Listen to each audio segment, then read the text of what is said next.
The wind across Sagebrush Vale had a name: thirst. It was a physical thing, a dry rasp that scraped across the cracked earth and worried the loose boards of failing fences. For months, the sun had been a merciless anvil, beating the land into a brittle, red-brown shell. What little grass remained was the color of old bone, and the sagebrush itself looked skeletal, its fragrance baked out into the shimmering air. Dust, fine as powdered rust, coated everything, a constant reminder of the valley's parched throat. It settled on the leaning fence posts, on the sun-bleached cattle skulls, and on the hand-carved sign that swung from a single leather hinge at the entrance to a long, empty track Calhoun Range not hiring. But there was always a market for something in the town of Copper Bend, even if it wasn't labor. Today, that something was a woman. Rowan Merriweather stood on the splintered planks of the auction block, a feature usually reserved for livestock and foreclosed property. At 22, she should have been in her own home, perhaps with a child on her hip. Instead, she was the final, desperate asset in her family's financial ruin. The dress she wore, a faded calico from 2 seasons past, was tight across her ribs, a relic from a time before worry had whittled her down. Her throat was a desert, mirroring the valley outside, but her eyes were calm. It was a practiced stillness, a dam built to hold back a flood of shame and fear. The whispers and murmurs of the crowd were a familiar torment, a litany of her failings. Barren, one woman hissed to another, the word sharp as a shard of glass. Sent back by the Miller boy. Couldn't give him a son. Her father, a man whose spine had been bent by debt and disappointment, stood beside the auctioneer. He avoided her gaze, his face a mask of grim necessity. When the auctioneer called her name, her father gave her a rough shove forward, the same impersonal motion he used to herd a recalcitrant calf into a pen. The bidding began, a chorus of crude offers and jeering laughter. Men appraised her form, their eyes lingering with a possessive insolence. They weren't bidding on a wife, they were bidding on a housekeeper, a field hand, a warm body for a cold bed, all for the price of her father's gambling debts. Each call felt like a stone thrown, and Rowan stood straighter, her chin held high, her only defiance the refusal to let them see her break. The auctioneer, a fleshy man with a booming voice, extolled her virtues with a salesman's flair, conveniently omitting the one detail that had brought her here. Strong-backed good teeth can cook and clean from sunup to sundown. The noise was a rising tide, threatening to pull her under. Then, through the din, a sudden silence fell.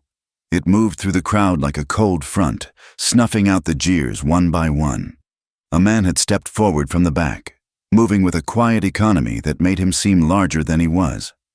He was tall, with shoulders that strained the seams of his dusty canvas jacket. His hat was pulled low, shadowing a face that was all angles and sun-weathered lines. He smelled of horse sweat, saddle soap, and the vast, lonely distances of the plains. This was Holt Calhoun. He didn't look at the auctioneer or the crowd. His eyes, a startlingly clear gray, were fixed on Rowan. He didn't make a bid. He didn't haggle. He simply tossed a heavy leather pouch onto the auctioneer's table. It landed with a solid, final thud that echoed in the stunned quiet. The drawstrings were open, spilling a cascade of silver coins that glinted dully in the oppressive heat. It was far more than anyone had offered. It was enough to silence greed itself. The auctioneer stared, his mouth agape. Her father's eyes widened, a flicker of avarice warring with his shame. The crowd held its breath. Holt Calhoun's voice, when it came, was low and rough, like stones grinding in a riverbed. He still hadn't looked away from Rowan. "Her judgment ends here," he said. The words were not a request. They were a statement of fact, a line drawn in the red dust. The silence that followed was different now. It was laced with a grudging respect, perhaps even a sliver of fear. The only sound was the distant, rhythmic creak of a windmill turning in the unforgiving wind. The transaction was complete. Her father scurried to gather the silver, his movements furtive. Rowan stepped down from the block, her legs unsteady, She felt a strange lightness, as if a great weight had been lifted, yet she was untethered, adrift. Holt Calhoun waited for her, his expression unreadable. He gave a slight nod toward the edge of the market, where a sturdy buckboard wagon and 2 patient horses stood. She followed him, the eyes of the townspeople boring into her back. She walked through the parted crowd, a ghost leaving her own haunting. He didn't offer his arm. The distance between them was formal, respectful. When they reached the wagon, he untied a canteen from the side and held it out to her. "It's a long road," was all he said. Rowan took it, her fingers brushing against his calloused ones. The water was lukewarm and tasted of tin, but it was the sweetest thing she had ever known. It tasted of escape. It tasted of silence. The journey was marked by the steady clop of hooves and the squeak of the wagon wheels. They left the stifling confines of Copper Bend behind, heading into the vast, empty expanse of Sagebrush Vale. The sun beat down, and the landscape offered no comfort, only an endless panorama of red earth and pale sky. Holt Calhoun did not speak for the first hour, and Rowan was grateful for it. The silence was a balm, a cool cloth on the fevered wound of her public humiliation. She sat straight on the hard wooden seat, her hands folded in her lap, watching the horizon. Finally, as the shadows began to lengthen, he spoke without turning his head. His voice was still that low rumble, directed at the horses as much as at her. "My brother and his wife, they passed a year ago. Fever." He paused, letting the words settle in the air between them. "They left 3 children." Rowan waited, her heart giving a slow, heavy thump.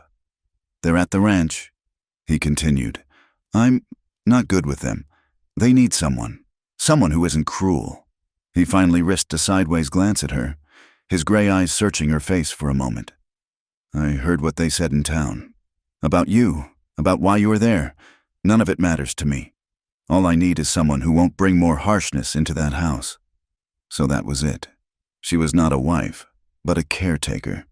Not a bride, but a buffer against a lonely man's inadequacy and 3 children's grief. The realization should have been another blow, another degradation.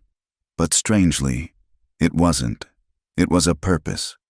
A simple, clear-cut task. Be not cruel. After everything she had endured, it felt like a promotion. She could do that. She had a lifetime of practice in absorbing cruelty. Not dispensing it, she simply nodded. A small, jerky movement. "I can do that." He seemed satisfied with her answer, turning his attention back to the road. The rest of the journey passed in that same companionable silence. As dusk began to bleed purple and orange across the sky, they crested a rise, and he pointed with his chin. Dry Lantern Ridge. The ranch was nestled in a shallow dip, its back braced against the relentless north wind. The house was a simple, sturdy structure of hewn logs, weathered to a silver gray. A thin curl of smoke rose from a stone chimney, a lonely signal in the twilight. Beside it stood a barn, silent and watchful, and a series of corrals. A faint, melodic clinking reached her ears, a wind chime. She realized, made from old, mismatched spoons and forks, hanging from the porch roof. It was a place built for endurance, not for comfort. It was a portrait of its owner. As the wagon rolled to a stop, the front door of the house creaked open. 3 small figures emerged and stood clustered together on the porch, their faces pale in the fading light.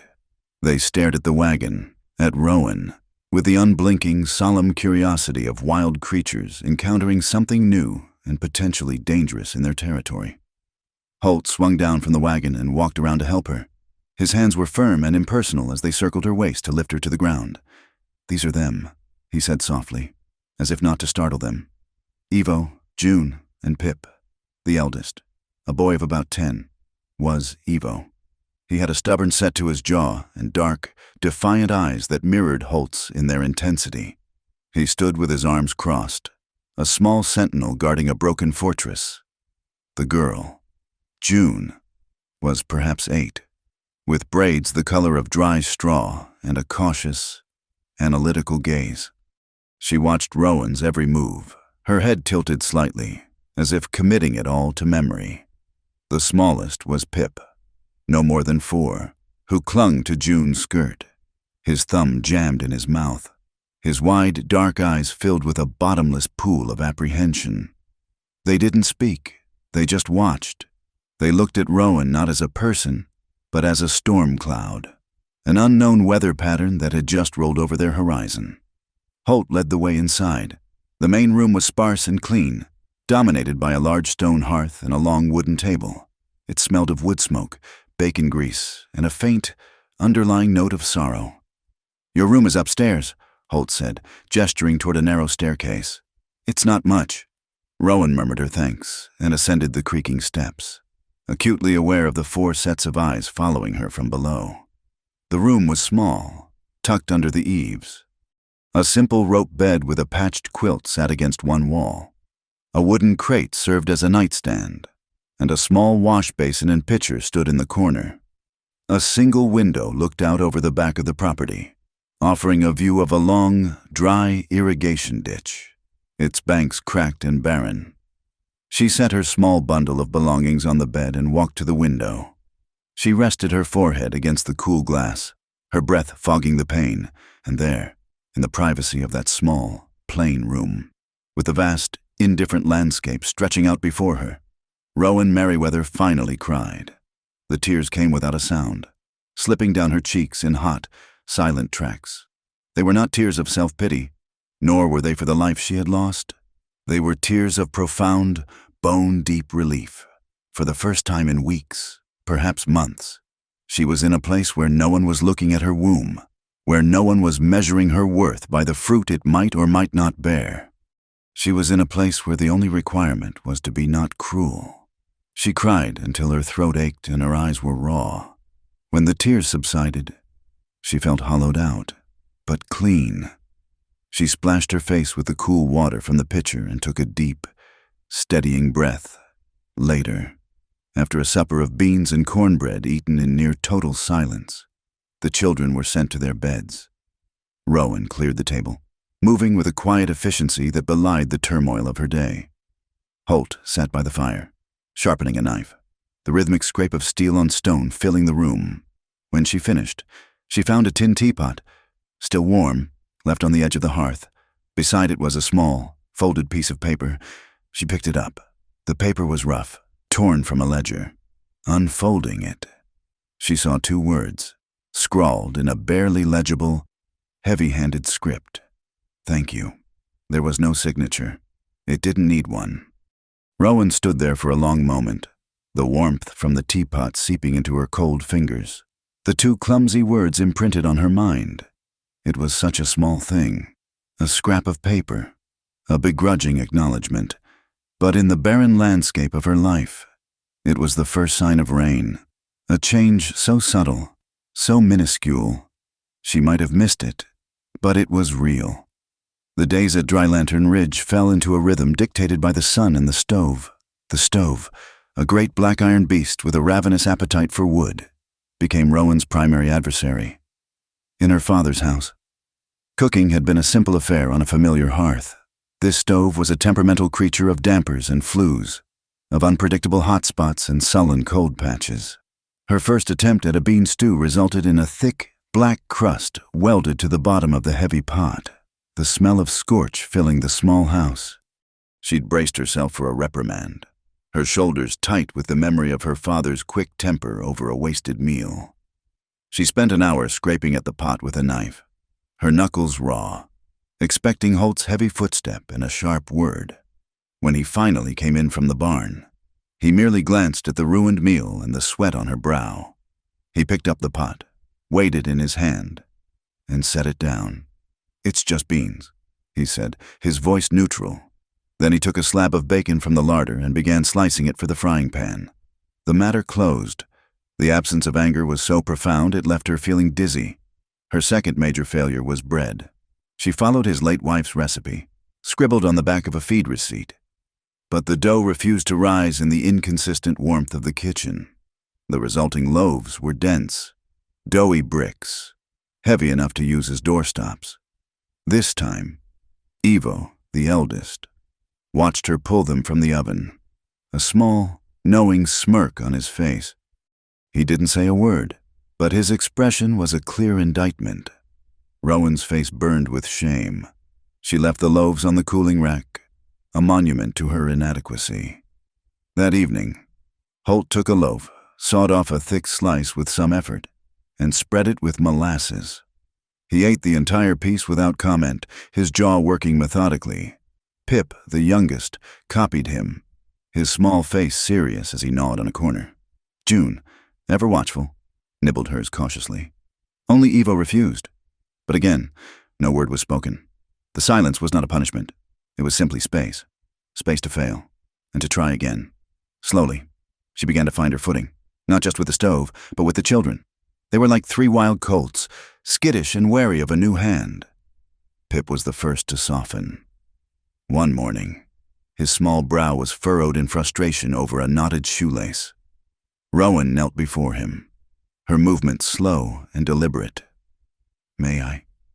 she asked softly. He gave a hesitant nod. She patiently worked the knot free and then, instead of just tying them, she guided his small fingers with hers, showing him how to make the loops. "The rabbit runs around the tree," she murmured, an old nursery rhyme from her own childhood, "and jumps into the hole." He didn't smile, but he didn't pull away, and the next morning, he brought his boots to her and pointed at the laces. She taught June how to tie a proper bow, not with silk ribbon, but with a piece of rough twine she'd saved. June was a serious student. Her brow creased in concentration as she mimicked Rowan's movements. When she finally succeeded, a flicker of pride lit her cautious eyes. Evo, as always, was a ghost at the edge of things. Rowan would see him in the reflection of a window pane or notice a shadow disappearing around a doorway. He watched her mend his torn trousers. He watched her sweep the porch. He watched her talk to the chickens, but he never approached. He maintained his vigil of silent, stubborn disapproval. The fragile peace of this new routine was shattered one night by the wind. It came howling down from the high plains, a raw, salty gale that rattled the window frames and moaned in the chimney. It carried the first real chill of the coming autumn, and with it, a fever. Rowan awoke to the sound of a child's distressed cry. She found Holt in June's small room, a lamp held aloft in his big, unsteady hand. The girl was thrashing in her bed, her face flushed a dangerous red, her breath coming in shallow, rasping gasps. Holt was a figure of profound helplessness. This was a man who could face down a blizzard or a predator, who could set a broken bone on a calf and stitch a wound on a horse, but faced with the fragile heat of his niece's fever, he was utterly lost. He touched her forehead with the back of his hand and flinched as if burned. "She's on fire," he whispered, his voice rough with panic. Something in Rowan, a deep, instinctual calm, took over. She sent Holt for fresh, cool water from the well. While he was gone, she went to the small pantry. She remembered her grandmother's remedies. She found a small bundle of dried willow bark, and using the butt of Holt's knife, she began to crush it into a powder in a wooden bowl. When he returned, she mixed the powder with a little water to make a bitter tea, and gently, patiently, coaxed a few sips past June's cracked lips. For the rest of the night, she sat by the bed, bathing the child's face and wrists with cool, damp cloths. The wind howled outside, a lonely counterpoint to June's labored breathing. Holt stood in the doorway, a silent, hulking shadow, unwilling to leave but unsure of how to help. Rowan began to hum, and then, her voice at first unsteady but growing stronger, she began to sing. They were old songs, lullabies about silver streams and sleeping lambs, melodies steeped in a gentleness she hadn't felt in years. She sang until her throat was hoarse, her voice a soft anchor in the stormy night. Sometime before dawn, the crisis broke. The fever receded, leaving June drenched in sweat and sleeping peacefully for the first time. Her breathing evened out, becoming deep and regular. Rowan laid a hand on the girl's forehead. It was cool. The relief was so intense it made her feel weak. June stirred, her eyes fluttering open. She looked at Rowan, her gaze clear and lucid. Pancakes, she whispered, her voice a tiny thread of sound, from the doorway. Holt let out a long, shaky breath he seemed to have been holding for hours. He was leaning against the frame, and Rowan saw his broad shoulders slump, as if he had just set down a crushing weight. He met her eyes across the dimly lit room, and in his gaze, she saw a raw, unguarded gratitude that was more eloquent than any words. When she came downstairs later that morning, bleary-eyed and exhausted, the tin teapot was waiting on the hearth. Next to it was another piece of torn paper. Thank you. The second note felt different from the first. It wasn't just for a meal or a clean floor. This one carried the weight of a life, the shared terror of a long night. As June recovered, a subtle shift occurred in the household. Pip began to follow Rowan around like a small shadow, and June started asking her questions, her natural curiosity finally overcoming her caution. Even Evo's hostility seemed to lessen by a few degrees. He still kept his distance, but his observations became less critical, more inquisitive. Rowan, feeling a flicker of purpose, decided to teach them their letters. With no slate or chalk, she used a piece of charcoal from the fire and the smooth, pale wood of an old packing crate. They sat on the floor, the three children and Rowan, their heads bent together as she carefully drew the shape of an A, then a B. It was slow, painstaking work, but for the first time, the house was filled not with silence or tension, but with the sound of childish concentration, to brighten their stark living space.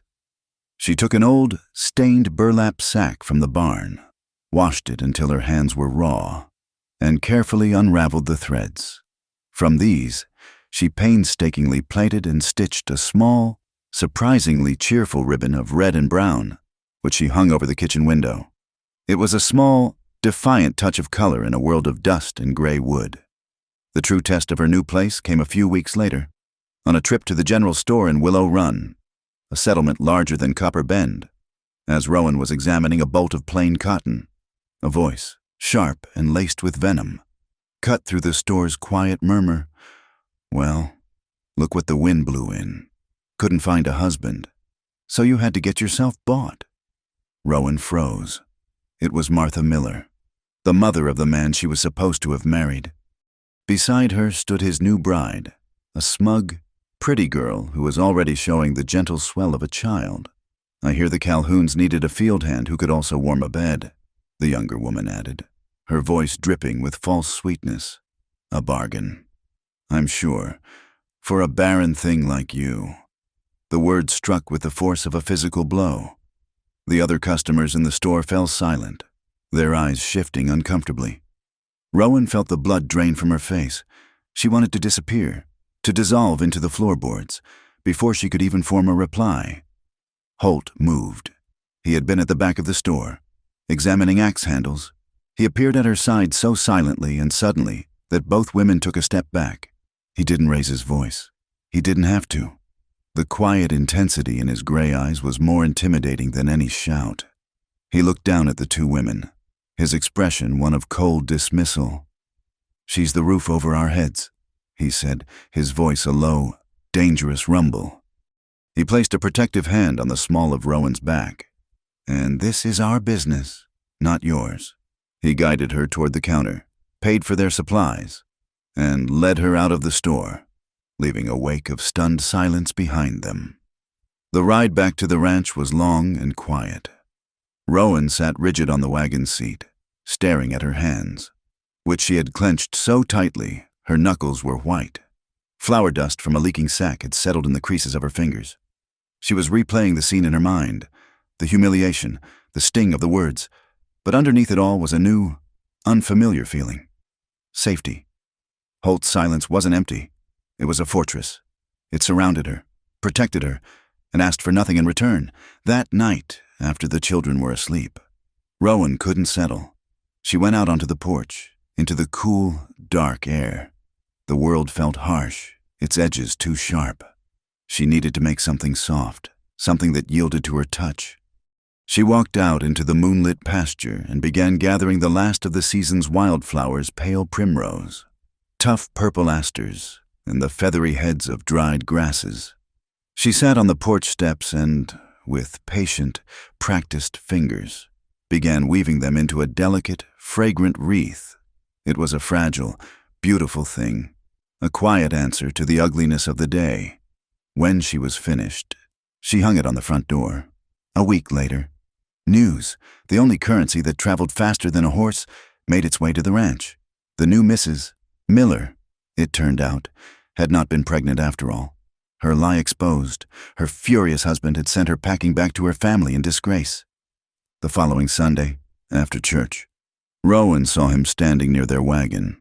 Her former fiancé, ashamed and humbled, approached her, his hat in his hands.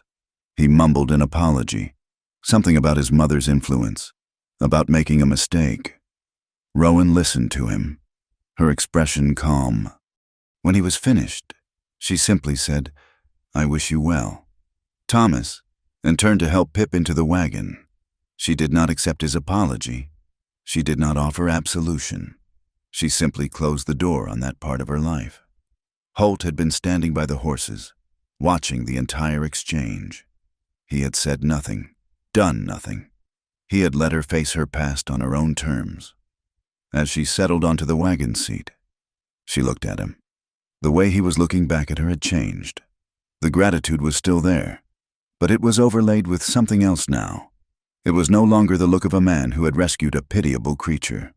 It was the look of a man who was seeing, truly seeing, the woman he had chosen. It was not pity, it was respect. The moon was a fractured sliver, casting a sharp, splintered light that made the familiar shapes of the ranch seem alien and menacing. A profound, unnatural stillness had fallen over Sagebrush Vale, the kind that precedes a storm. The air was cool, carrying the scent of dust and the faint, teasing promise of distant rain.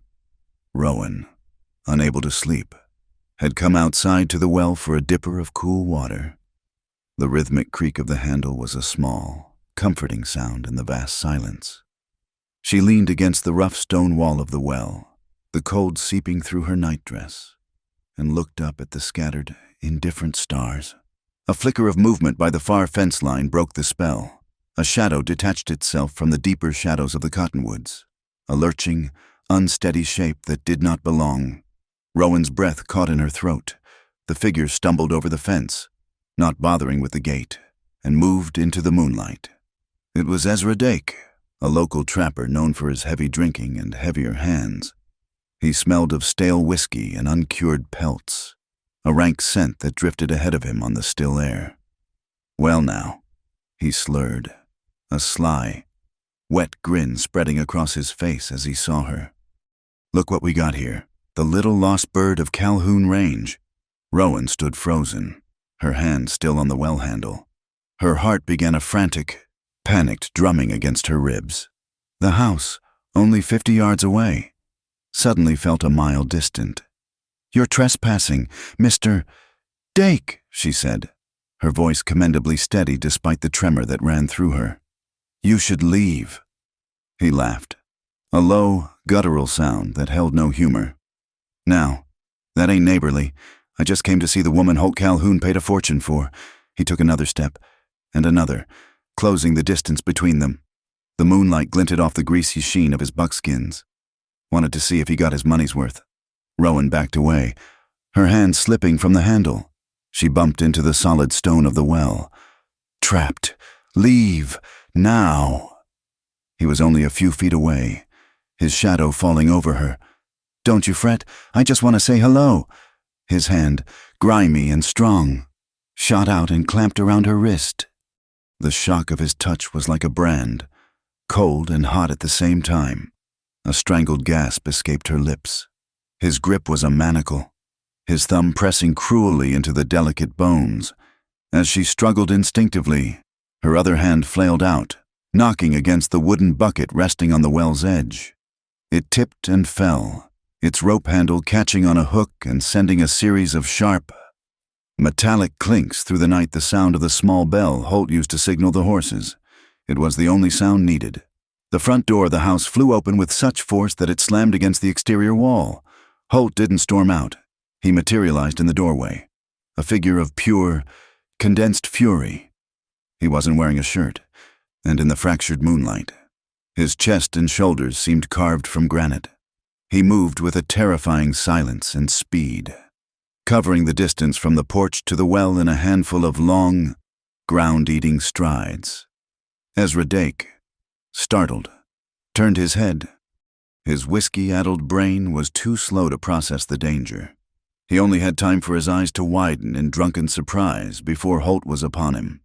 There was no shouting, no prolonged scuffle. It was brutally, terrifyingly efficient.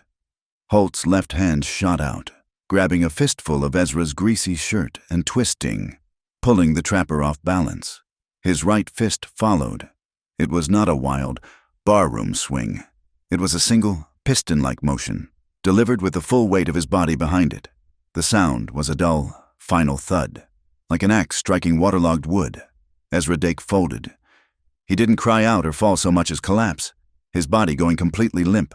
He crumpled to the ground in a boneless heap, stirring up a small cloud of red dust that hung in the air like smoke. Holt stood over the unconscious form for a single, long breath, his chest heaving. The rage coming off him was a palpable force, a physical heat in the cool night air. Then, as if a switch had been flipped, it was gone. He didn't spare another glance for the man on the ground. He turned his full attention to Rowan. He moved toward her, his bare feet silent in the dust. His gray eyes, which moments before had been chips of ice, were now dark with a fierce, urgent concern. He stopped a foot away from her, his hands held slightly out, as if he were afraid to touch her, afraid he might break her. "Are you hurt?" he asked, his voice a low, rough rasp. Rowan couldn't speak. She could only shake her head, a series of jerky, uncontrolled movements. She was staring at her wrist, where angry red marks were already beginning to form from Ezra's grip. A violent tremor took hold of her entire body, a delayed reaction of shock and terror. "I'm sorry," she whispered, the words nonsensical, born of a lifetime of feeling she was the cause of trouble. I'm shaking. Don't you apologize," he said, his voice softer now, but with an edge of steel. "Not for this. Never for this." He reached into the back pocket of his trousers and pulled out a faded red bandana, with a gentleness that seemed impossible for his large, calloused hands. He took her trembling wrist. He carefully, tenderly, wrapped the cloth around the red marks, his fingers warm and steady against her cold skin. He tied a neat, firm knot. "No one touches you," he said. His eyes locked on hers, his voice a solemn vow. "Not here, not unless you want them to."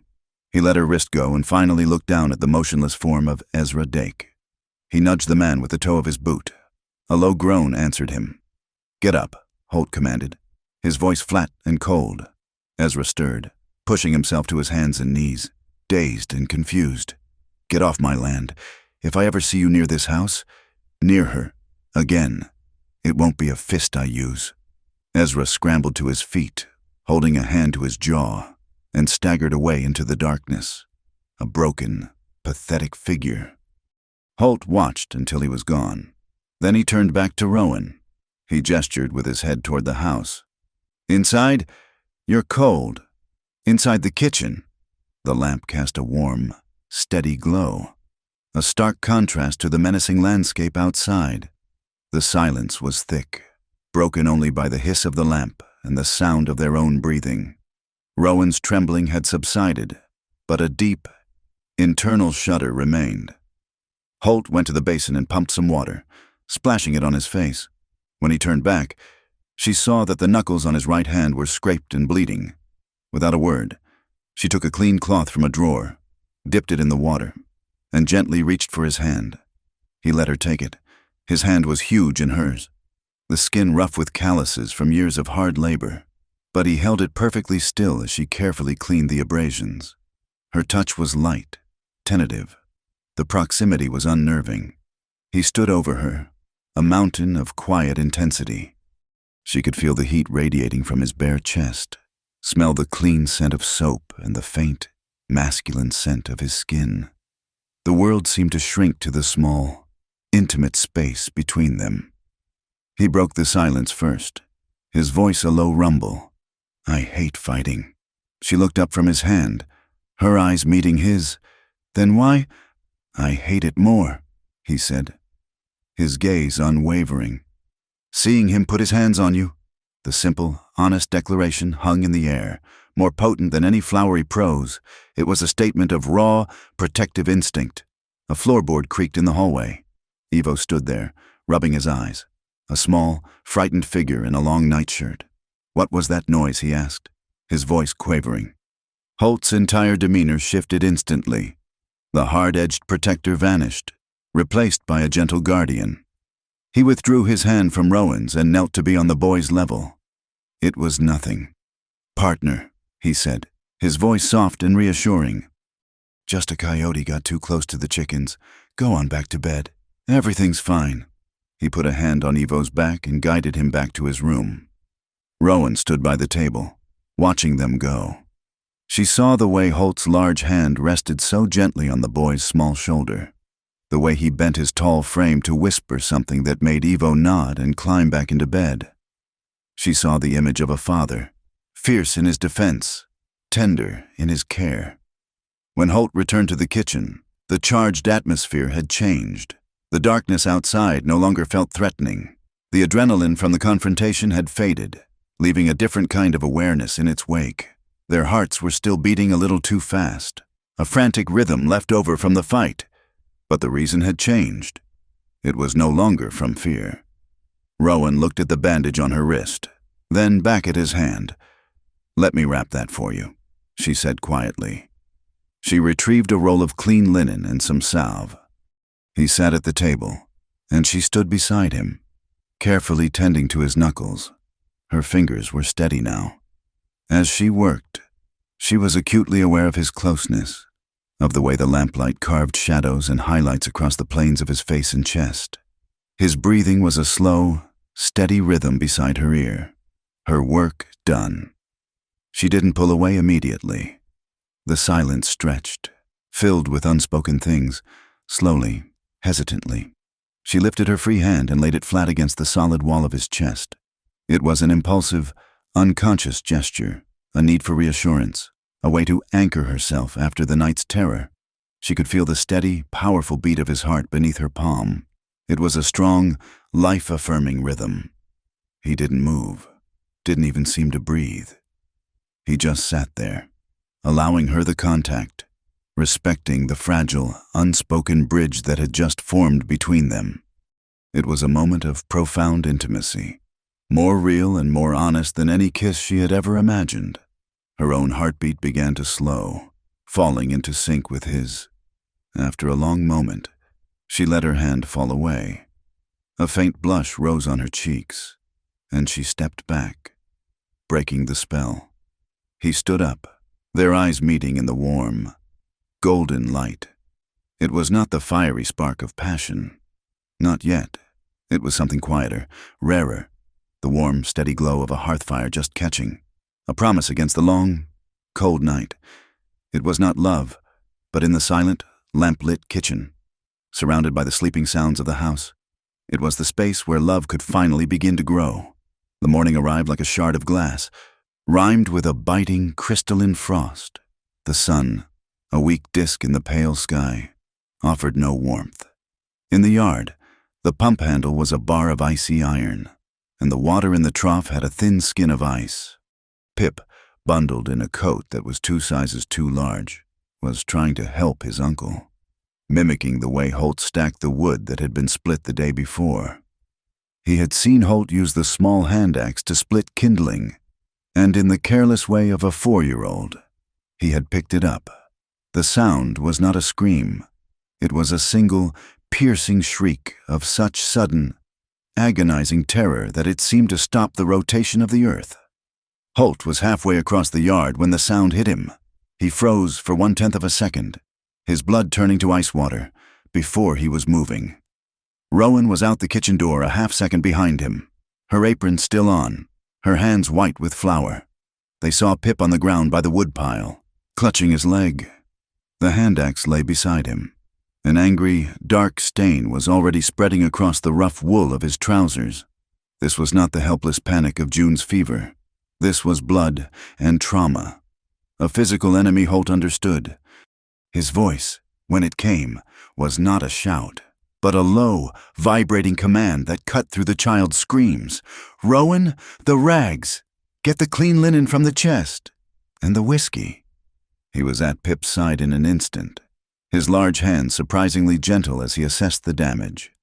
The blade, thankfully, had been dull, and Pip's thick winter trousers had taken the worst of it. But it had still bitten through. Rowan was back in a flash, moving with the preternatural calm of a field surgeon. She didn't wait for instructions. She knelt in the frozen mud beside Holt, ripping the clean linen into long strips. "Hold him steady," she said, her voice as calm and sharp as Holt's. He pinned the child's shoulders, murmuring, "You're all right. Pip, you're all right. Easy now." With a steady hand, Rowan cut away the fabric of the trouser leg. The wound was ugly, a long, shallow graze that had peeled back the skin, but it hadn't gone deep into the muscle. It was bleeding profusely, the bright red a shocking violation against the child's pale skin. It was a terror of blood more than a threat of life. "It's a scrape, Holt, a bad one, but it missed the bone," she said, her focus absolute. She poured a small amount of the whiskey directly onto the wound. Pip howled again, a raw, betrayed sound, and tried to buck. But Holt held him firm. "I know, son, I know." Holt grunted, his face a mask of pained empathy. Rowan worked fast, her hands a blur of efficiency. She cleaned the wound, her touch firm but gentle, and then began to wrap it tightly with the linen, her movements economical and precise. She had him bandaged from ankle to knee in under a minute, the white of the cloth a stark flag of survival against the red-brown dirt of the yard. Holt lifted the sobbing, exhausted child into his arms. "Inside," he said. "Get him by the fire." They laid him on the settle, his small body shivering violently from shock and cold. Rowan fetched the heaviest quilt and tucked it around him, all the way up to his chin. June and Evo stood in the doorway of their room, their faces pale, their eyes wide with a shared horror. Rowan's adrenaline was beginning to fade, and a tremor started in her own hands. She sat on the edge of the settle, her skirt still damp with muddy snow, and watched Pip's face. His sobs were quieting into hiccuping gasps, his eyes fixed on her. She felt a tear, hot and unbidden, escape her own eye and roll down her cheek, a single drop of released tension. Pip's small, dirty hand came out from under the quilt. He fumbled for her face, his fingers smearing the tear on her cheek. "Don't cry," he whispered, his voice weak and thready. "Mom." The word hung in the warm, still air of the kitchen like a hummingbird, a fragile, impossible, living thing. Rowan stopped breathing. Her heart, which had been pounding with adrenaline, seemed to stop cold. "Mom." It was the first time any of them had used the word. It was a name, a title, a plea, and a designation. All in one. She looked at Holt, who was standing stiffly by the hearth, his back to her, his hand gripping the mantel so hard his knuckles were white. He didn't turn around. Rowan's lower lip trembled. She couldn't find her voice. She simply took Pip's small hand in both of hers and squeezed it. June, ever watchful, ever practical June, seemed to understand. She saw Rowan shivering in her damp dress. She padded over to the chair, picked up the thick wool blanket Holt used, and walked over to Rowan, with a seriousness that was almost maternal. She draped the heavy blanket over Rowan's shoulders, pulling it snug around her. It was an act of profound, simple care. Evo, who had been silent, disappeared into the bedroom.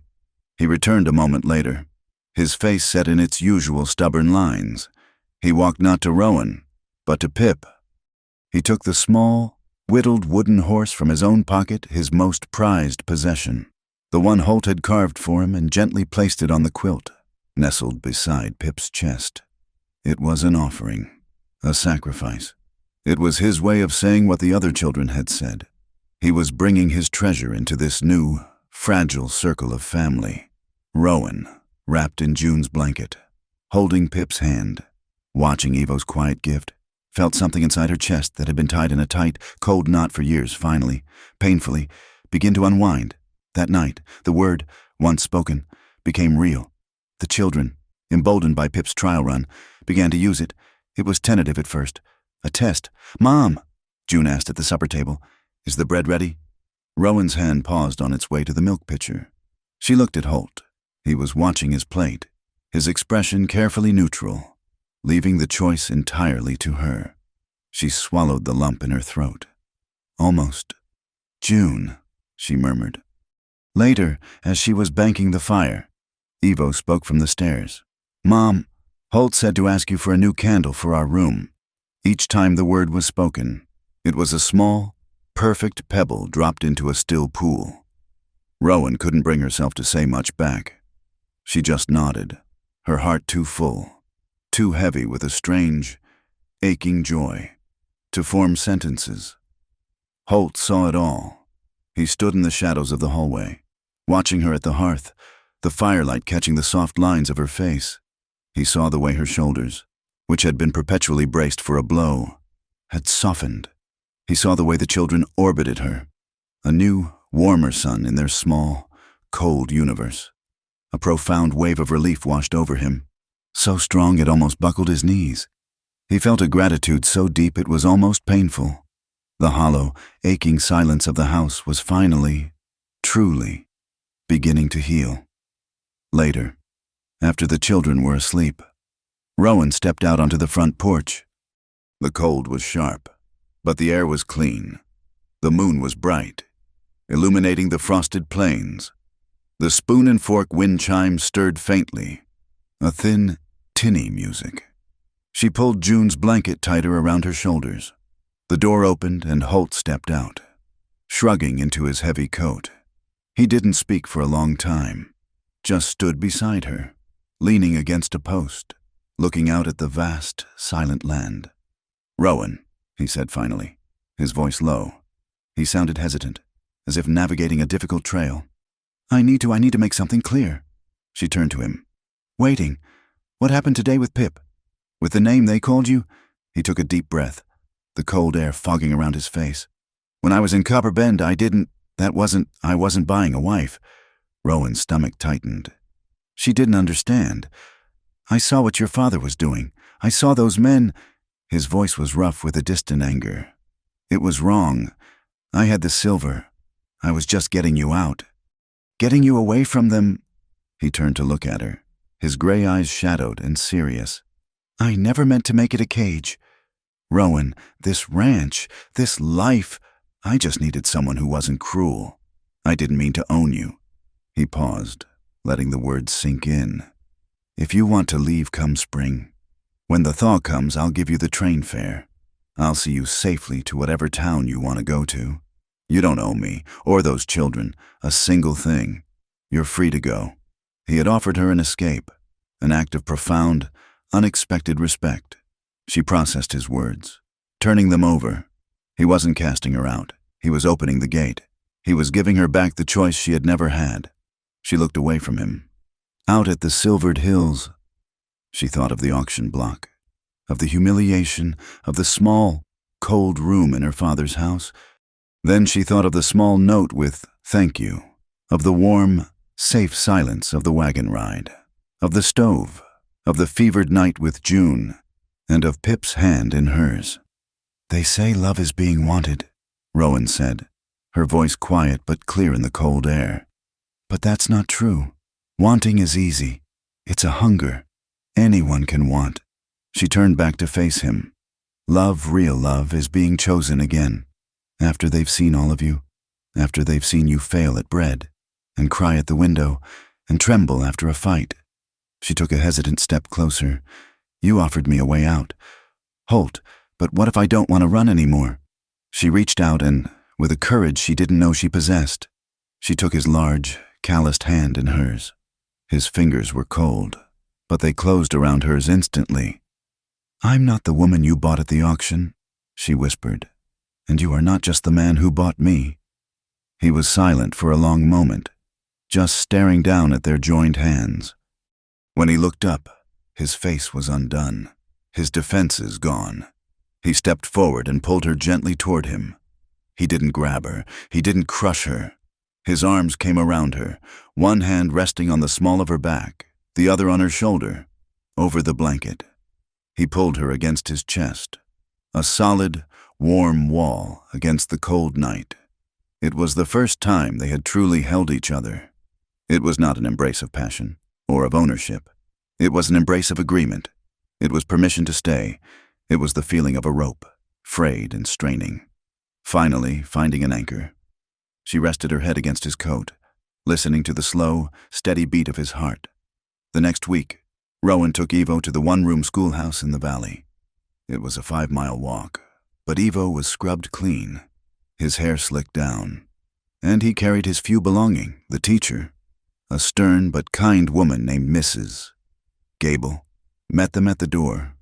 She took out a fresh registration form and dipped her pen in the inkwell. Scholar's name, Ivo Calhoun. Rowan said, age 10, Mrs. Gable made her notes. And father's name. His father, Amos, is deceased. His uncle and guardian is Holt Calhoun. Rowan replied, Mrs. Gable nodded, her pen scratching. I see. And mother's name, Rowan's throat went dry. She didn't know what to say. Was she his mother? Was she his guardian? She was nothing, legally. Ivo, who had been staring at his boots, suddenly spoke up. His voice was clear and defiant, ringing out in the small, quiet schoolroom. Rowan Calhoun, Mrs. Gable looked up, first at Ivo, then at Rowan. She saw the flush on Rowan's cheeks and the fierce pride in the boy's eyes. A small, understanding smile touched her lips. She dipped her pen. Rowan Calhoun, she repeated, scratching the name into the official record. On the walk home, Rowan felt different. The name, spoken aloud, written in a book, had settled onto her shoulders. It felt solid. It felt real. When she returned to the ranch, Holt was waiting on the porch. He was holding something in his hands. It was a book, bound in thick, dark leather, with a simple tie. It was a blank ledger. I saw you, he said, his voice a low rumble, writing on the crate and on scraps of feed paper. He held the book out to her. A house needs a history, a proper place to mark things, the births, the deaths, the floods, and the good harvests. He looked her in the eye. If anyone deserves a fresh page, Rowan, it's you. She took the book from him. It was heavy, and the leather was smooth and cool beneath her fingers. She felt the same profound, throat-aching emotion as when he'd given her the first note. That night, long after the children were asleep and the house was silent save for the wind, Rowan sat at the kitchen table. She opened the book. The pages were thick, cream-colored, and perfectly, beautifully blank. She opened the inkwell, dipped a fresh pen nib, and smoothed the first page. Holt was at the fire, ostensibly reading an almanac, but she knew he was watching her. She paused, thinking. Then, in her careful, clear script, she wrote the first line in her new life. Today, I was loved without having to bear a child. The frost of that false spring was a cruel memory, replaced by the full, unfiltered tyranny of the sun. The drought, which had long been a threat, now became a strangler. It tightened its grip on Sagebrush Vale, wringing the last drops of moisture from the earth.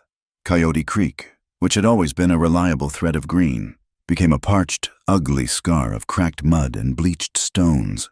In the small field Holt had tirelessly plowed, the corn, which had stood so bravely, finally surrendered. The stalks buckled, collapsing in on themselves, their green leaves turning to the color and texture of old, brittle paper, rattling mournfully in the hot, incessant wind. Holt fought it with a grim, silent fury. He was gone before the sun was a pink line on the horizon, and he did not return until long after it had set, leaving a bruised, purple sky. He chased cattle that had wandered for miles in search of a single blade of green grass. He dug new post holes, his fence lines a desperate attempt to hold his world together. He was a man made of sinew and will, but the land was demanding more than he had. He grew gaunt, the skin stretching tight over the strong bones of his face. his gray eyes sinking deeper, shadowed by exhaustion and a quiet, gnawing fear. Inside the house, Rowan waged her own war. The larder was their battlefield, and she was losing. The potatoes she harvested were no bigger than marbles, the onions small and fiery. Every evening, she counted out the portions, her calculations a grim arithmetic of survival. She saw the children watching her, their faces pinched, their usual energy fading into a listless quiet. She saw Holt chew his small portion of cornbread slowly, as if trying to make it last, his eyes fixed on the empty plains outside the window. One evening, after another silent, inadequate meal, Rowan stood at the dry sink, staring at the withered herbs hanging from the rafters. She would not let this land take them. She would not let this silence, this slow starvation of hope, win. The next morning, she was the first one up. When Holt came into the kitchen, his boots in his hand, he stopped. Rowan was at the table, the new leather ledger open, by the light of a single lamp. She was drawing. "What is that?" he asked, his voice rough from sleep. "A new way," she said, not looking up. Her voice was firm, with no trace of doubt. "We're fighting the sky. That's a fool's game. We need to fight the ground. We're going to dig." She led them out into the dying garden. A small, determined general. She explained her plan, her voice cutting through the morning's oppressive heat. They would not plant on the surface. They would plant in the earth. She laid out a grid with twine. They would dig shallow, square pits, like a waffle, each one 2 feet deep. They would line the bottom with the driest, most useless straw from the barn, anything to act as a sponge. They would plant their few remaining seedlings in these sunken hollows, sheltering them from the searing wind and allowing any moisture to collect at the roots. It was backbreaking, brutal work. The ground was like iron. Holt, despite his weariness, worked with a renewed focus, his shovel biting deep.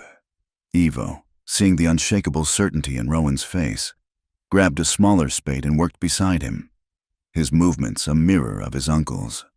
June and Pip were tasked with gathering mulch, their small arms full of dry grass. Rowan instituted a new law. No one would water in the daylight. "The sun is a thief," she declared. "We'll water at night, when the earth is cool and thirsty." Every night, long after the children were asleep, she and Holt would make the trip to the well, carrying the precious, heavy buckets. They watered each sunken pit with a dipper, a measured offering, a prayer in liquid form. They worked like this for a week, a small, desperate team, their bodies aching, their hands blistered and raw. The garden was a patchwork of deep, shadowed squares, a defiant stand against the flat, bright despair of the surrounding land. But the drought was a relentless enemy. It had already taken too much from Holt. He stumbled in from the barn one afternoon, the light outside a blinding white. He made it as far as the kitchen table, his hand reaching out to steady himself. He missed. He fell to the floor not with a crash, but with a heavy, boneless sigh, like a great tree finally giving way. Rowan was at his side in an instant. His skin was on fire.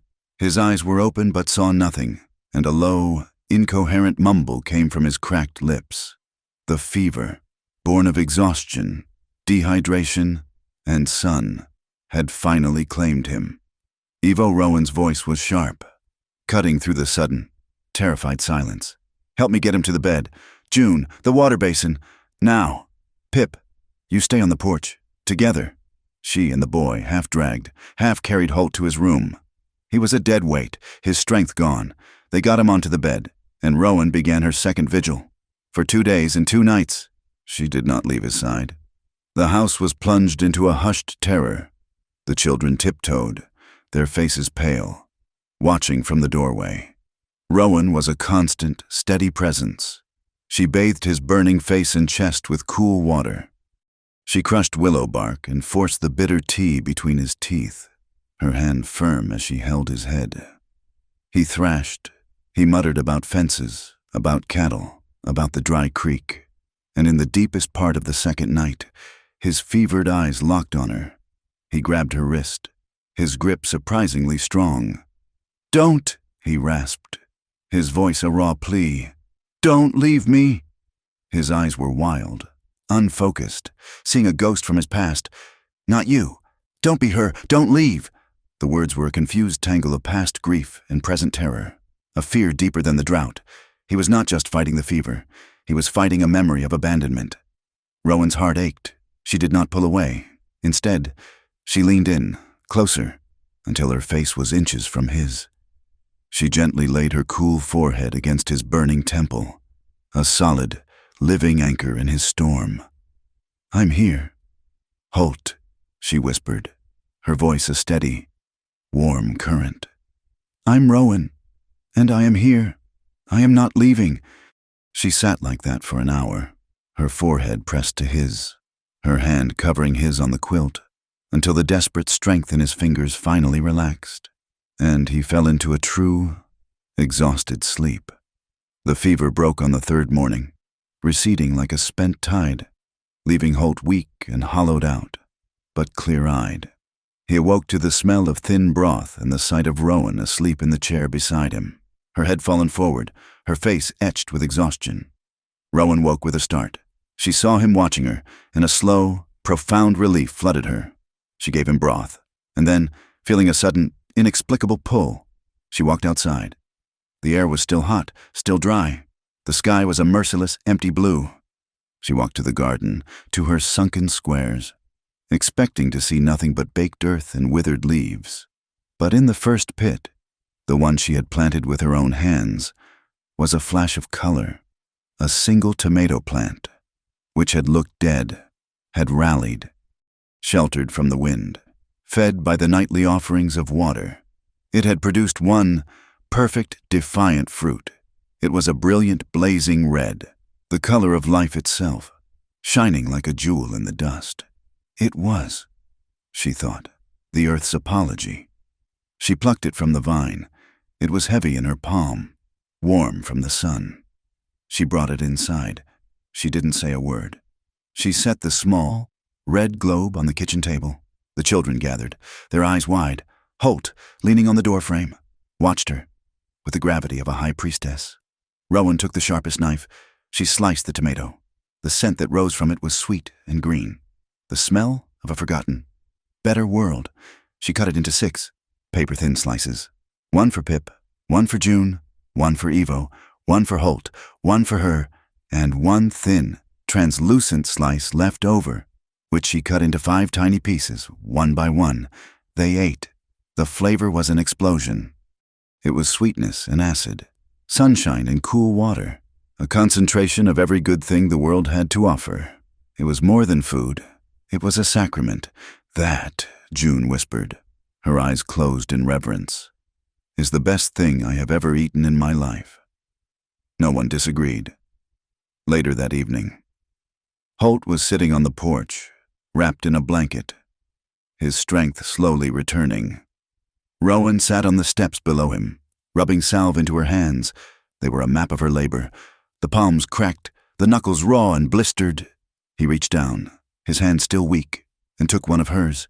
He turned it over, studying the lines, the calluses, the raw-rubbed skin.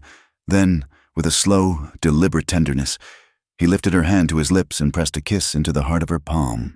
Then another onto her bruised knuckles. You don't need rain. Rowan, he said, his voice thick. You make beautiful things grow all by yourself. The sun set, and the first merciful cool of evening settled over the ranch. The children were asleep, their hunger briefly forgotten, their fears calmed. Holt and Rowan sat by the small, necessary fire, the silence between them no longer empty, but full of shared hardship, of respect, of a deep, quiet knowing. His hand, lying on the rough wood of the table, found hers, their fingers interlaced. It was not a gesture of passion, but of fact. In the exhaustion, he said quietly, staring into the flames.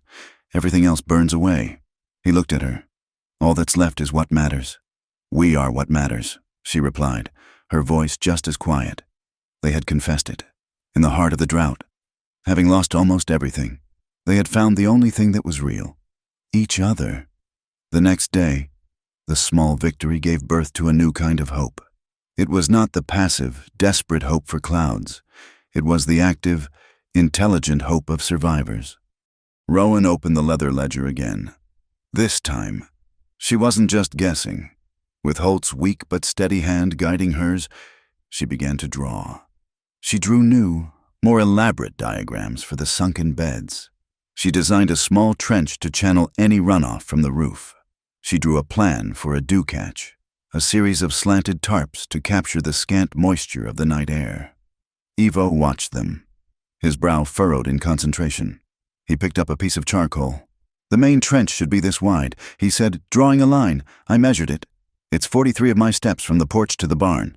Holt and Rowan looked at each in surprise, and then at the boy. A slow smile spread across Holt's face. The belief was taking root. The garden and the family were alive. It began as a rumor, a metallic scent on the air that was different from the smell of dried dust. Then came a sound the valley had forgotten, a single, slow tap on the tin roof. Pip, sitting on the floor, looked up. Another tap, heavier. June went to the window, pressing her face to the glass. "Rowan," she whispered, her voice full of awe. "The sky is dark." Holt was already rising from his chair, his body tense. He moved to the door and pulled it open. The smell of petrichor, the life-giving perfume of dust and water, rushed in. It was real. A scattered, heavy plinking began, like stones thrown against the house. Rowan and Holt looked at each other. Disbelief warred with joy. And then, in the exact same instant, joy was replaced by a shared, primal panic. "The hay," Holt said, his voice a low command. "The tarp," Rowan answered. Already moving, the small, precious stack of winter feed they had managed to cut and cure sat by the barn. Vulnerable. If it was soaked through, it would rot.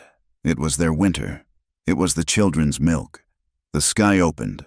The slow, testing drops vanished, replaced by a sudden, violent deluge. The sound on the tin roof escalated from a plink to a deafening, continuous roar, a frantic drumming that seemed to shake the very foundations of the house. They burst out onto the porch, the children crowding the doorway behind them, watching. The rain was not a gentle blessing. It was an assault. It was cold, hard, and immediate. It hit the baked ground and exploded, turning the red dust to a slick, running paint.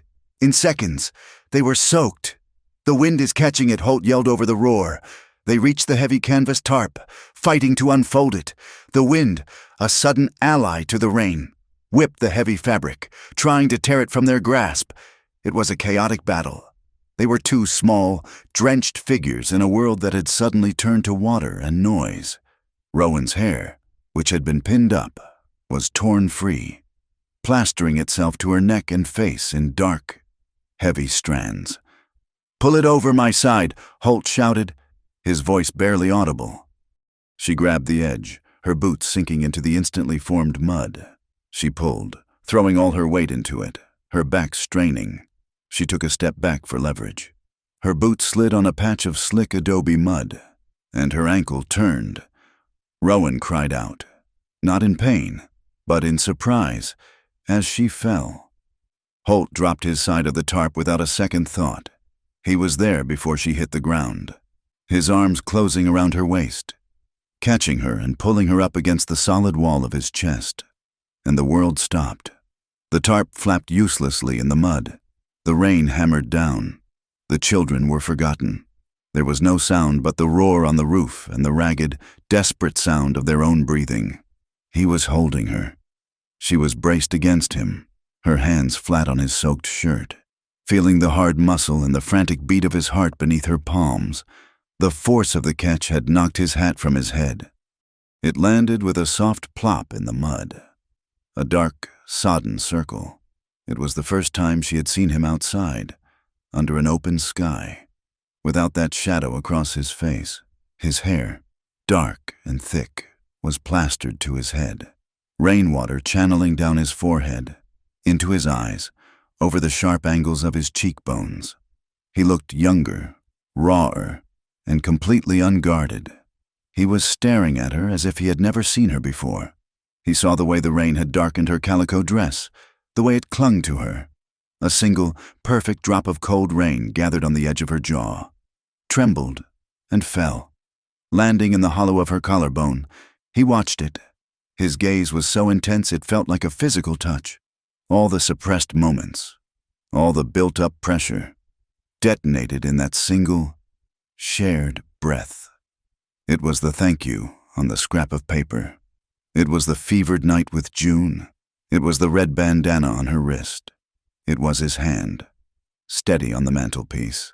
When Pip called her Mom, it was the shared taste of the single tomato. It was 2 nights ago, his hand over hers, admitting they were all that mattered. It was all the near touches, the unspoken words, the quiet gratitude, all compressed and waiting for this single, violent release. His arms were still locked around her waist. He didn't move. He looked lost, caught between a lifetime of restraint and a sudden, undeniable need. She saw the conflict in his gray eyes. She saw the gentleman, the rancher, the guardian, warring with the man. She saw him preparing to step back, to release her, to put his hat back on and fix the fence. She saw him getting ready to run. Rowan's chin came up. Her body was trembling, but not from the cold. A small, stubborn, infinitely brave smile touched the corner of her lips. She did not look away. "Kiss me," she said, her voice quiet but clear, cutting straight through the noise of the storm. He froze. His eyes widened slightly. The rain streamed down his face. "Halt," she said, her voice softer, yet somehow stronger. "Don't run. That was the key. The permission. The command." He searched her eyes for one long, silent beat. A final check for doubt, for fear, for anything but the pure, unvarnished want he saw reflected there. He found none. He didn't run. He closed the last inch between them. His hand, which had been at her waist, slid up her back, splaying open, pressing her closer. His other hand came up, not to her face, but to the nape of her neck, his fingers tangling in her wet, loose hair. It was a possessive, claiming, and yet utterly reverent touch, and he kissed her. The first contact was a shock. His lips were cold from the rain, but the mouth beneath was warm, insistent. It was a slow kiss. At first, it was a question, a discovery. It tasted of clean rain and the metallic tang of the storm. Then she responded. Her hands, which had been pressed against his chest, slid up his shoulders, her fingers gripping the soaked fabric. She answered his question. The kiss deepened. It was no longer a question. It was an answer. It was the end of the long, devastating drought. It was the release of every pent-up fear, every lonely night, every unspoken gratitude. It was as warm as the iron stove, as cool and desperate as the first rain. He kissed her with the same silent, focused intensity he used to mend a fence or fight a fever. He kissed her like he was starving, and she was the first real food he had tasted in years. She held on, anchoring him, meeting his hunger with her own. It was a kiss of arrival, a confirmation that they were both, finally, home. He broke away first, gasping. They didn't move. They just stayed locked together, breathing in the rain-soaked air, foreheads pressed together. A low, rough sound rumbled in his chest. It was a laugh, a genuine, unguarded laugh of pure relief. She laughed too, a breathless, watery sound. The rain poured over them, a cold, cleansing absolution. "We lost the hay," she whispered against his mouth. "We'll get more," he whispered back, his voice thick. He brushed the soaking strands of hair from her face, his touch gentle. "We'll go slow. Rowan, at your pace. Always. My pace," she said, her voice shaking slightly. "Just caught up." He kissed her again, shorter this time, softer, a promise. They ran back to the house, hand in hand, leaving the tarp and the hay to the mercy of the storm. They burst into the kitchen, dripping, laughing. 2 drowned rats who had just found the world. The children stared, wide-eyed, from their doorway, shocked to see these 2 solemn adults acting like fools. "It's raining," Holt announced, as if it weren't obvious. his voice lighter and younger than Rowan had ever heard it. "Back to bed, all of you. It's a good sound." Confused but reassured by their joy, the children disappeared, whispering to each other. The kitchen was an island of warm, dry light. They stood dripping on the wooden floor, the adrenaline fading, leaving a new, electric awareness in its place. Holt built up the fire, and the flames leaped high, casting dancing shadows. They hung their soaked coats by the hearth. Holt placed his ruined, muddy hat on a hook, a permanent surrender. The room filled with the scent of wood smoke and wet wool. Rowan toweled her hair, her skin tingling. Holt stood by the fire, just watching her, his wet shirt clinging to his shoulders. The silence was charged, but it was no longer tense. It was alive. He held out his hand. She put the towel down and walked to him, placing her hand in his. He pulled her gently, turning her so her back was to the fire, and wrapped his arms around her from behind. He buried his face in her damp hair, inhaling deeply. She leaned back against his chest, her hands covering his where they were clasped at her waist. They stood like that for a long time, just breathing, listening to the rain on the roof and the crackle of the fire. "We'll need to replant the whole lower field," he murmured into her hair. "We will," she said, "but the garden pits will be full. The water we gave it will finally meet the water from the sky." He turned her in his arms. The kisses that followed were nothing like the one in the rain. They were slow, warm, and comforting. They were kisses of exploration, of tenderness. He kissed her eyelids, her temple, the corner of her jaw. She tilted her head back, granting him access, her fingers tracing the strong line of his throat. They were rediscovering each other in this new language. Every touch was respectful. Every kiss was consensual. Every quiet sigh was a word of profound, gentle relief. They eventually sat at the table, wrapped in dry blankets, the teapot steaming between them. They were too awake to sleep. They were on the verge of a new world, and they needed to map it. "When the spring comes," she said, staring into her cup, "I want to plant sunflowers, a whole row of them, by the west fence, to be a windbreak, something tall and bright to look at." He smiled. "Sunflowers." He agreed. "And Ivo, he's got his father's hands.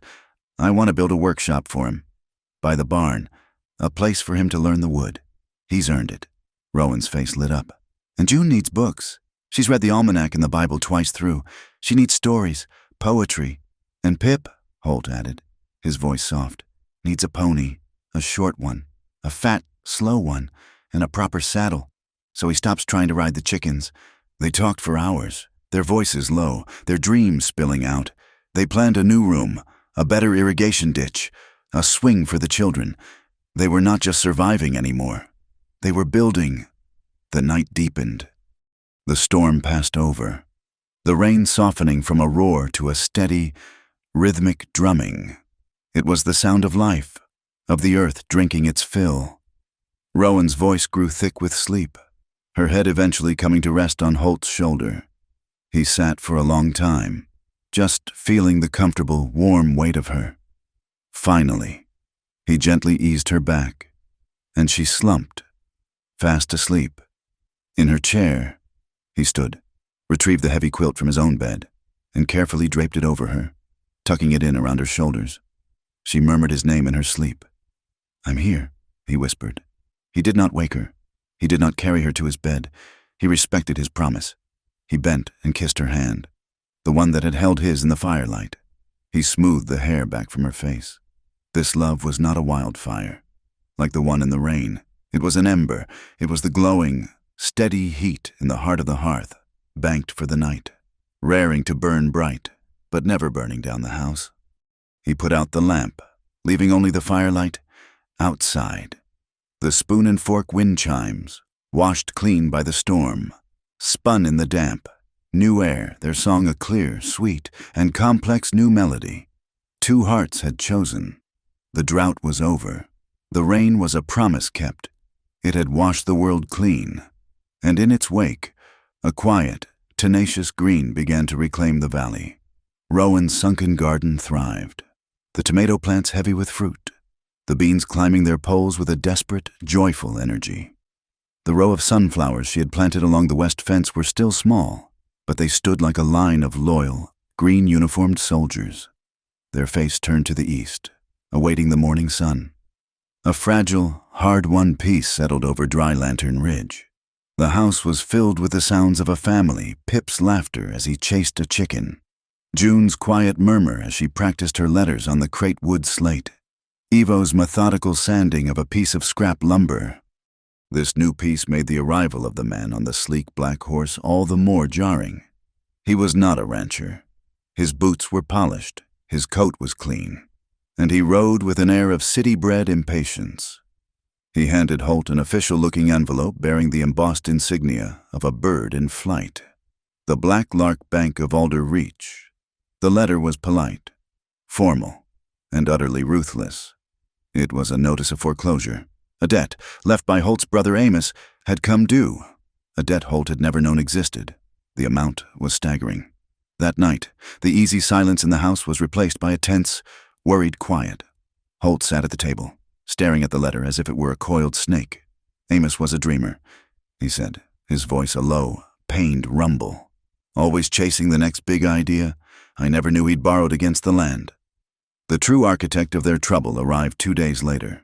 Titus Vane came not on a horse, but in a polished black buggy. He was a man made of soft wool and hard angles, his smile as thin and sharp as a shard of glass. He was the owner of the Black Lark Bank, and he wasted no time on pleasantries. "Mr. Calhoun," he began, his eyes sweeping over the small, tidy ranch with a dismissive air. "I am a man who appreciates efficiency. Your brother's debt is a simple matter of business. However, I am also a forward-thinking man." He unrolled a surveyor's map on the kitchen table. "The Copper Crown Railroad is coming through the valley. They will need water, a great deal of it. My geological surveys suggest there is a significant aquifer directly beneath this property." He tapped the map right where the house stood. "I am prepared to forgive your brother's debt and offer you a fair price for your land. A very good price." The threat was clear, wrapped in the guise of a generous offer. "This is our home," Holt said, his voice flat.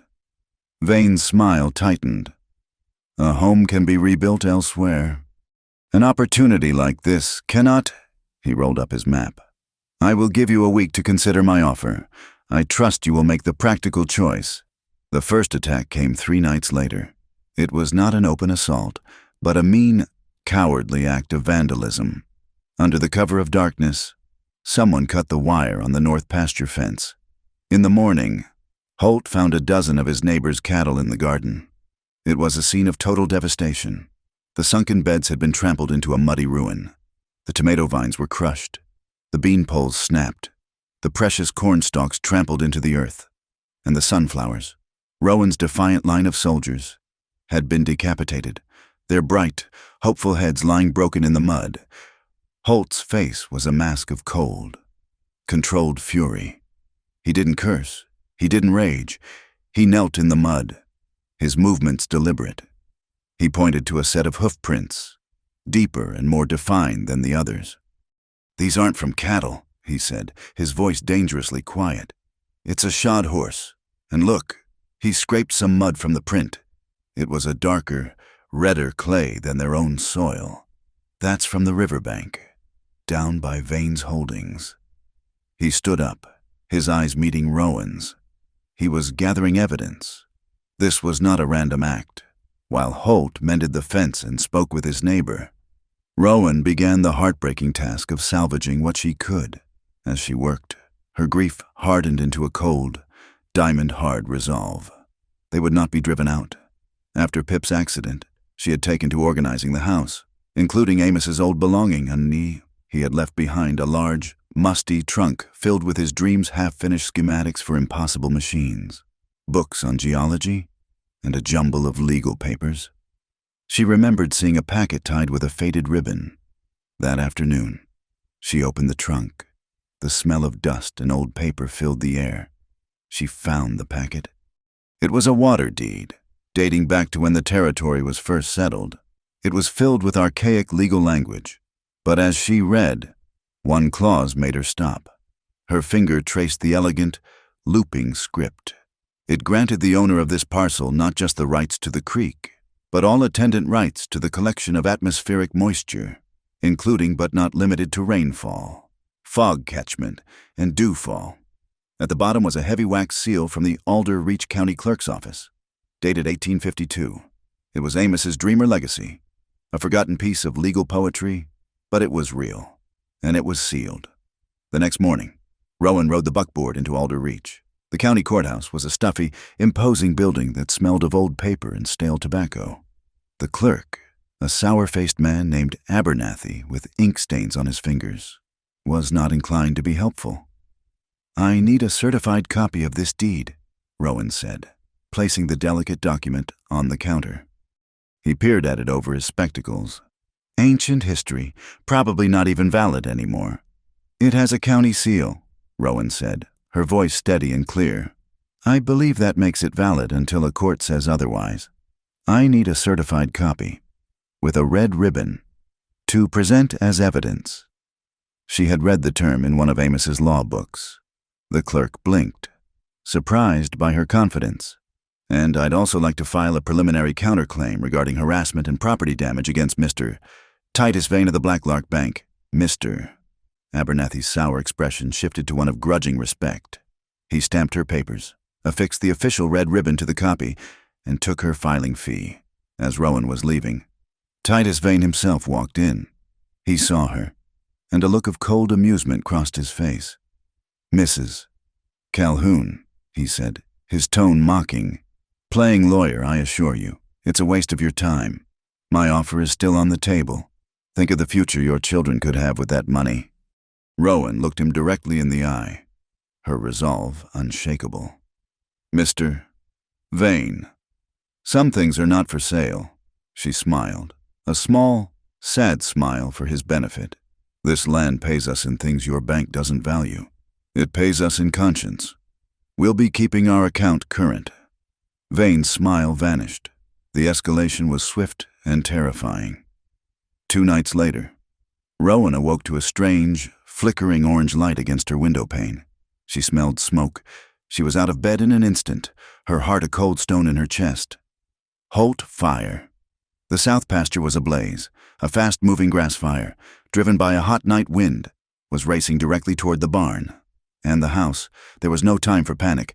"Evo, get the buckets, June. You stay with Pip on the front porch," Holt yelled, already pulling on his boots.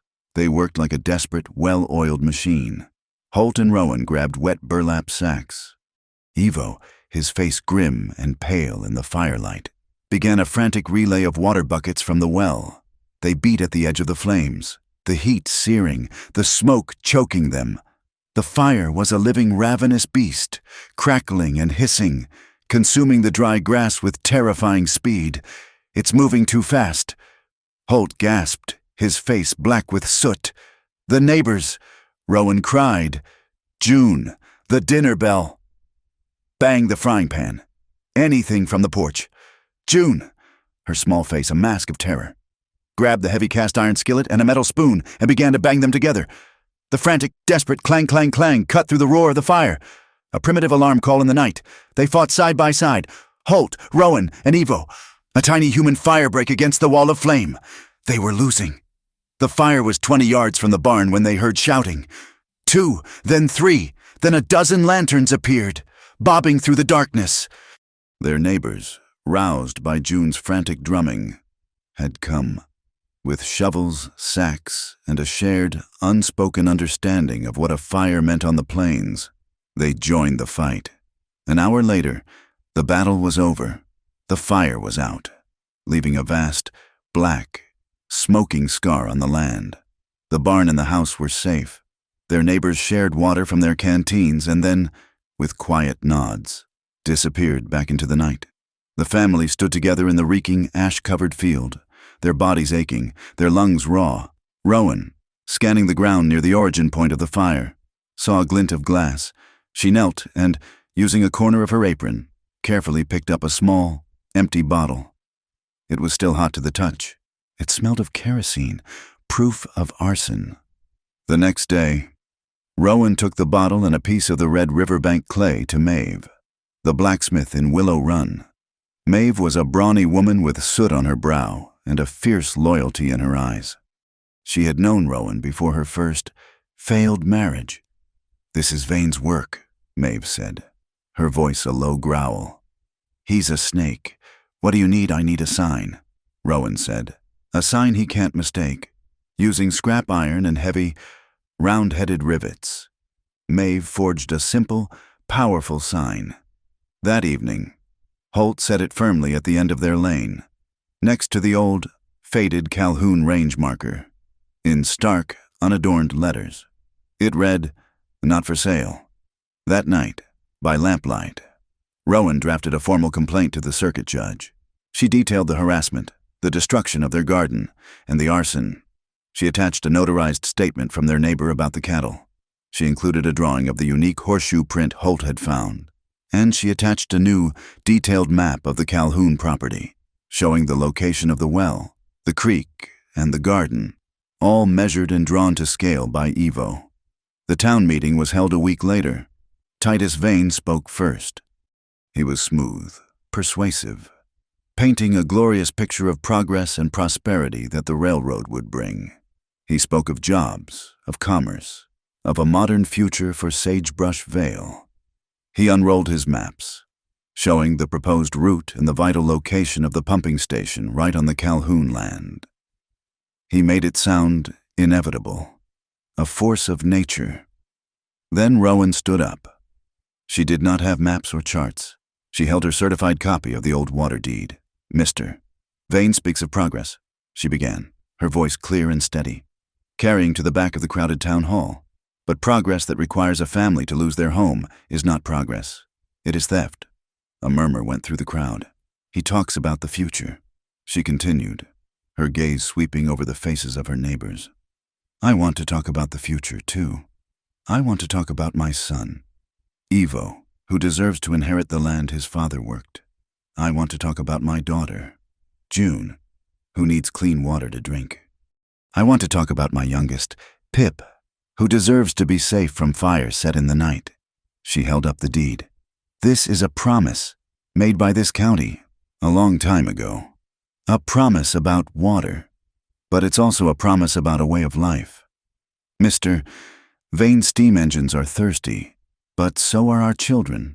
So are our crops. This is our home. The water under it belongs to the land, not to a railroad line." She finished, her heart pounding. The hall was silent for a moment. Then, one of the ranchers in the back stood up and started to clap. Another joined him. Soon, the entire room was filled with the sound of applause, a rising tide of support from people who understood the difference between a balance sheet and a home. Titus Vane sat at the front table, a tight, unpleasant smirk fixed on his face. But Rowan saw it. She saw the slight, almost imperceptible faltering in his shoulders. He had expected to fight a broke, ignorant rancher.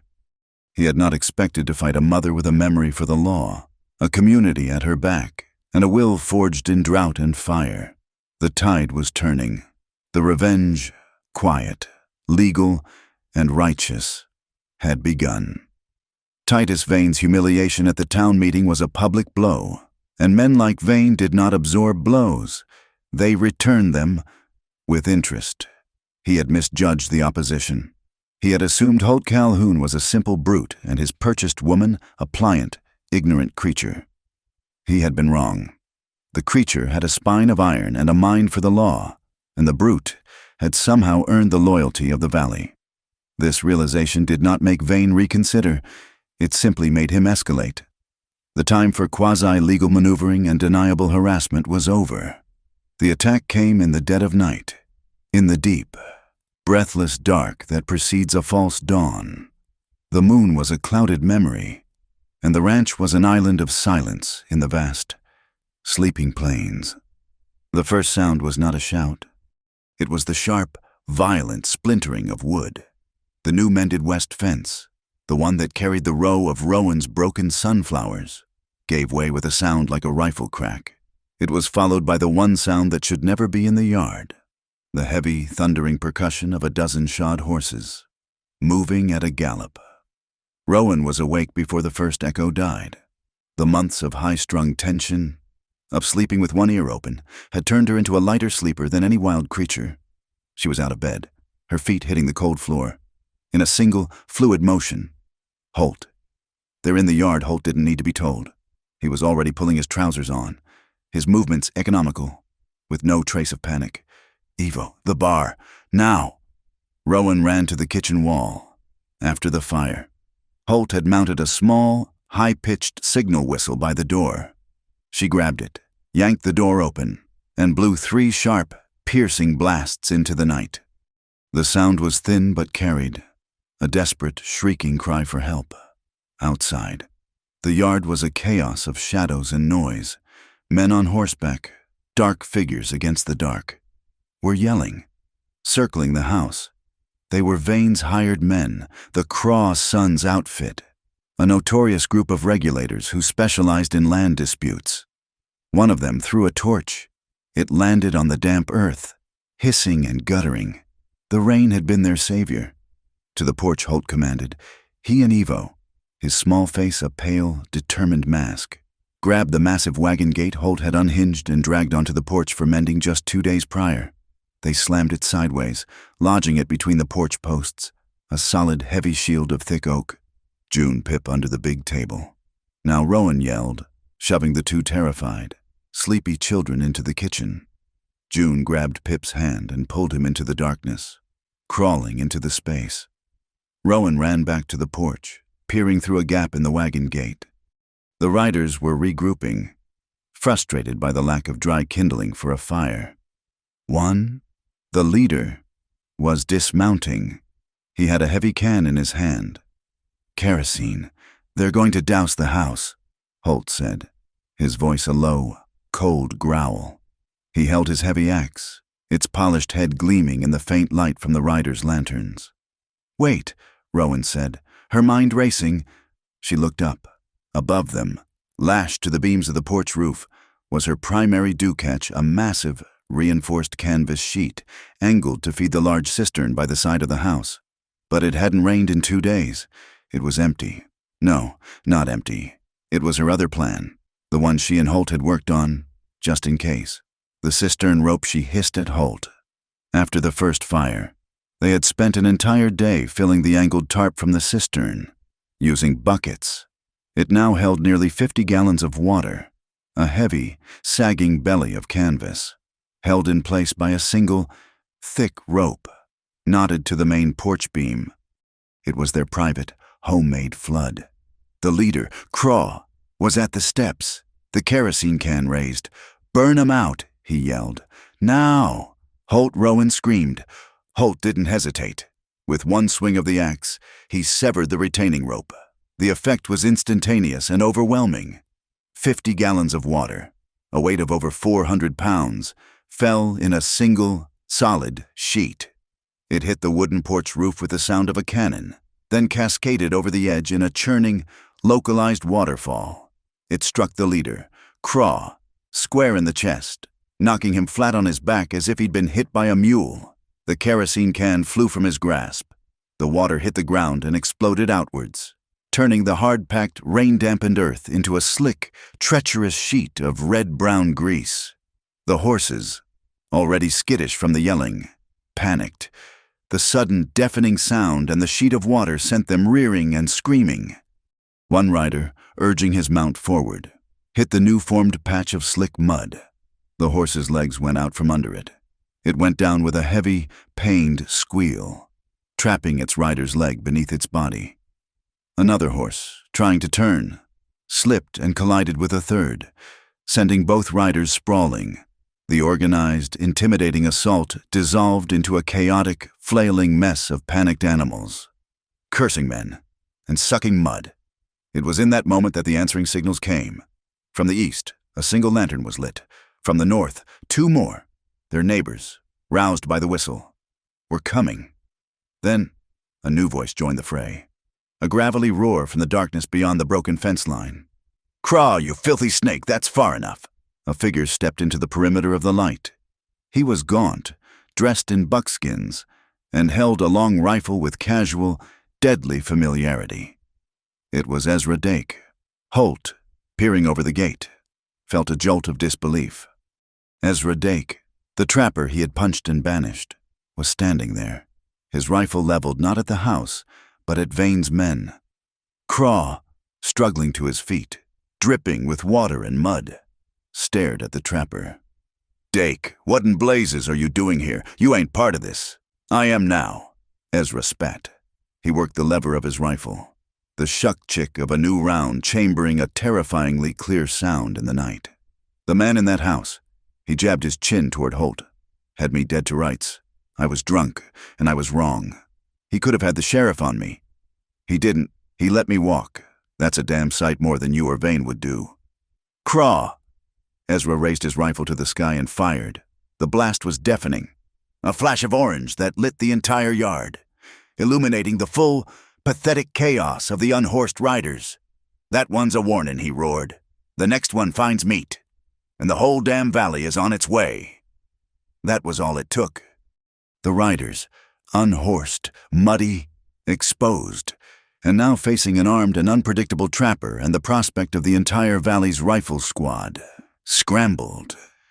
They pulled their fallen companion from under his horse, dragged him onto another mount, and fled, disappearing back through the broken fence. A disorganized, beaten rabble, Craw, the last to leave, paused at the fence line. He pointed a dripping finger at the house. "This ain't over. Calhoun Vane will have this land." Then he was gone, swallowed by the night. The silence that fell was heavier, more profound than any that had come before. It was broken only by the whimpering of the injured horse, the drip of water from the released tarp, and, from inside the house, the sound of Pip beginning to cry. In the mud, glinting in the lantern light, lay the kerosene can, a new, perfect piece of evidence. The sun rose on a scene of devastation. The yard was a churning ruin of mud and hoof prints. The west fence was a tangle of broken posts and snapped wire. The injured horse lay by the gate, its leg broken. Holt, his face a grim mask, had to put it out of its misery with a single, merciful shot. The family gathered in the kitchen. June was pale, her eyes enormous. Pip clung to Rowan's leg, refusing to let go. Evo, his small hand still clenched from gripping the wagon gate, was shaking with delayed adrenaline. Rowan, however, was not looking at the past.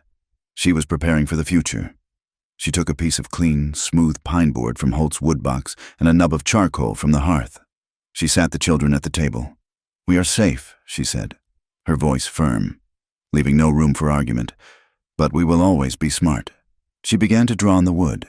She drew the house, a simple square, the barn, the creek bed.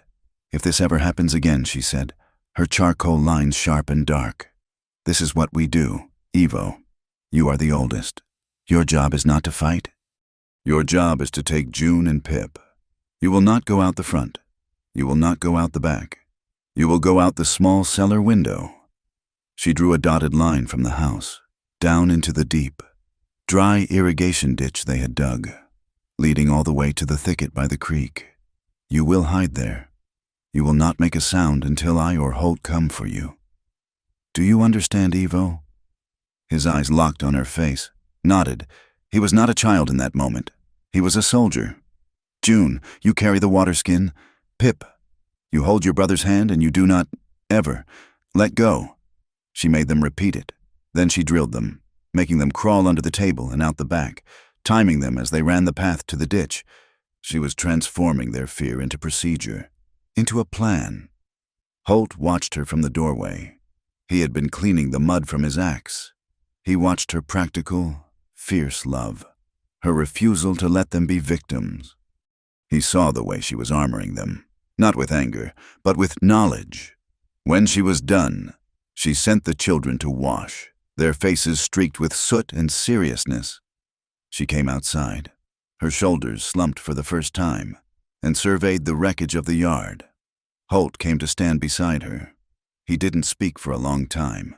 He just looked at her, at the woman who had faced down fever, drought, public scorn, and now a midnight raid. "You made this house a fortress," he said, his voice low and thick with an emotion she couldn't name. "But you still kept it a home." She leaned her head against his shoulder. A weary, boneless movement. "It's the only one we have." He put his arm around her, pulling her close. They stood together in the muddy, ruined yard, surrounded by the evidence of the night's hate. He tilted her chin up. His kiss was not the fiery, desperate kiss of the rainstorm. It was quiet, firm, and tasted of smoke, sweat, and a promise that was stronger than any fence. It was a kiss that said, "We are still standing. We are still here." No other words were necessary. Later that day, Rowan built her final case. She packed a small wooden box. Inside, she placed the first burnt-out kerosene bottle from the fire. Beside it, she placed the new, full one dropped by Craw. She wrapped the clod of red riverbank clay, the one from the first hoof print, in a piece of oilcloth. She included her own detailed statement of the night's events, co-signed by Holt. She added a copy of Evo's map of the ranch, and her new drawing of the escape route's evidence of a family living under siege. She did not send it to the sheriff, who she knew was in Vane's pocket. She addressed the parcel directly to the district attorney in the state capital. She was combining the civil complaint with a criminal one. The news of the attack and of its failure spread through the valley like wildfire. The narrative had shifted, decisively. The Calhouns were no longer the strange, reclusive family with the bought wife. They were the family that had stood their ground. They were the family that the valley had rallied to protect. The tide of public opinion, once a weapon against Rowan, was now her strongest ally.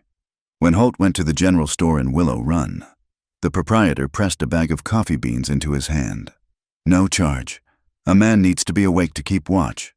When Rowan went to Maeve at the Blue Anvil to buy new wire, the blacksmith waved her money away. "Fence wire for the Calhouns is free this month."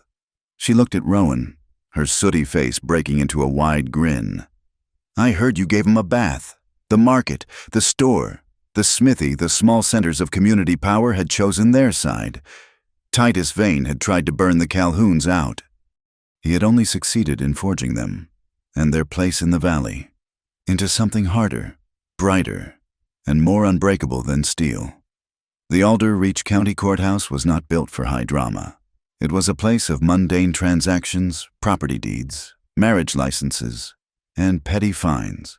But on the day of the hearing, it was packed to the rafters, the air thick with the smell of wet wool, nervous sweat, and the electric tension of a coming storm. The entire valley, it seemed, had crammed onto the hard wooden benches. Titus Vane sat at the plaintiff's table with his slick, city-bred lawyer, looking calm and confident, a cat who had already cornered the mouse. At the defendant's table sat Holt and Rowan.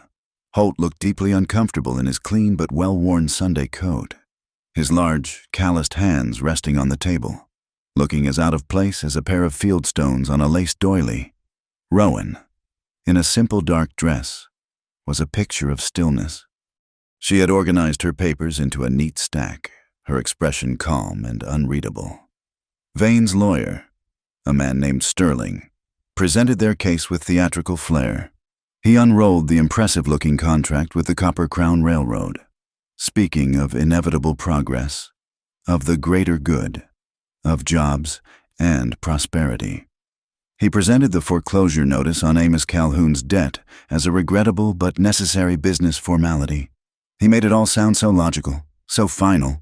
The ranch was an unfortunate but necessary sacrifice on the altar of the future. When it was Rowan's turn, she stood. She seemed small and plain after Sterling's grandiloquence. "Your Honor," she began, her voice quiet but carrying a surprising clarity. "Mr. Sterling speaks of the future. I would like to speak for a moment about the past."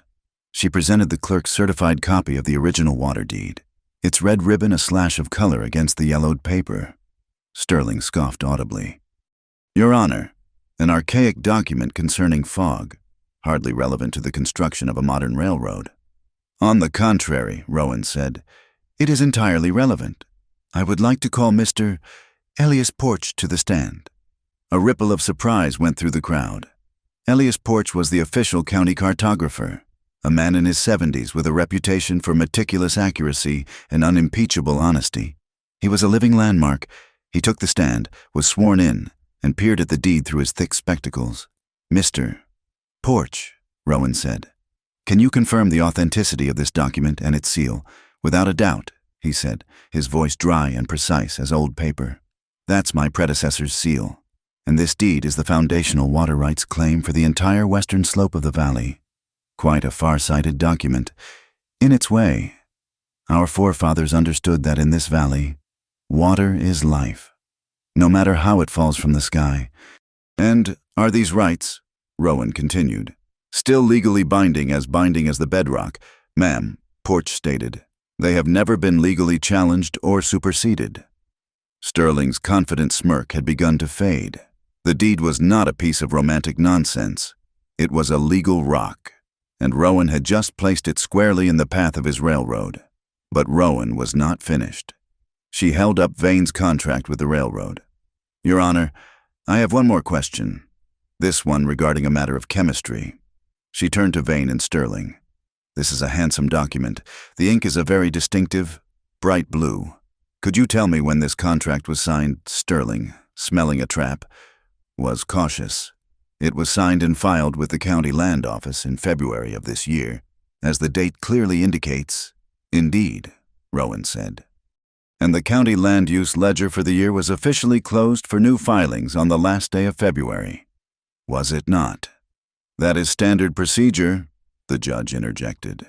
His interest clearly piqued. "I have a letter here from the stationery supplier in the state capital," Rowan said, producing another paper from her neat stack. "It confirms that this specific formulation of ink, a new German import known as Prussian blue, was not available for purchase in this territory until the second week of March." A collective gasp went through the courtroom. Rowan laid the final stone. "The contract is dated in February, but it was signed with an ink that did not exist here until March. It seems Mr. Vane's forward thinking extends to the manipulation of time itself." The accusation was devastatingly simple and utterly damning. It was fraud. The judge's face darkened, his eyes fixing on Titus Vane with a new, cold light. Rowan called her next witness. Holt took the stand. He did not look at Vane or his lawyer. He looked at the judge. In his plain, quiet, and deeply honest voice, he recounted the events of the past months. He spoke of the cut fence, of the trampled garden, of the unique horseshoe print in the red clay. He spoke of the night of the fire, of the smell of kerosene. He spoke of the midnight raid, of the terror in his children's eyes. He presented no theories, only facts. His testimony was so devoid of anger, so grounded in simple truth, that it was unshakable. Then Rowan called her final witness. The defense calls Ezra Dake. If the ink revelation had caused a gasp, this caused a sonic boom. Ezra Dake, the town drunk, the poacher, the man Holt Calhoun had publicly flattened, shuffled to the stand. He was sober, his eyes were clear, and he looked terrified, but resolute. "Mr. Dake," Rowan said gently, "can you tell the court who you saw leading the riders who attacked the Calhoun ranch?" Ezra swallowed hard, his eyes darting to Vane. "It was Mr. Craw, from the Craw Sons outfit." "And do you know who hired Mr. Craw?" "Everybody knows," Ezra mumbled, then looked at the judge, his voice growing stronger. "Everybody knows they work for Mr. Vane here. He uses them when he wants to, persuade folks to sell their land." He took a deep breath. "I was there that night.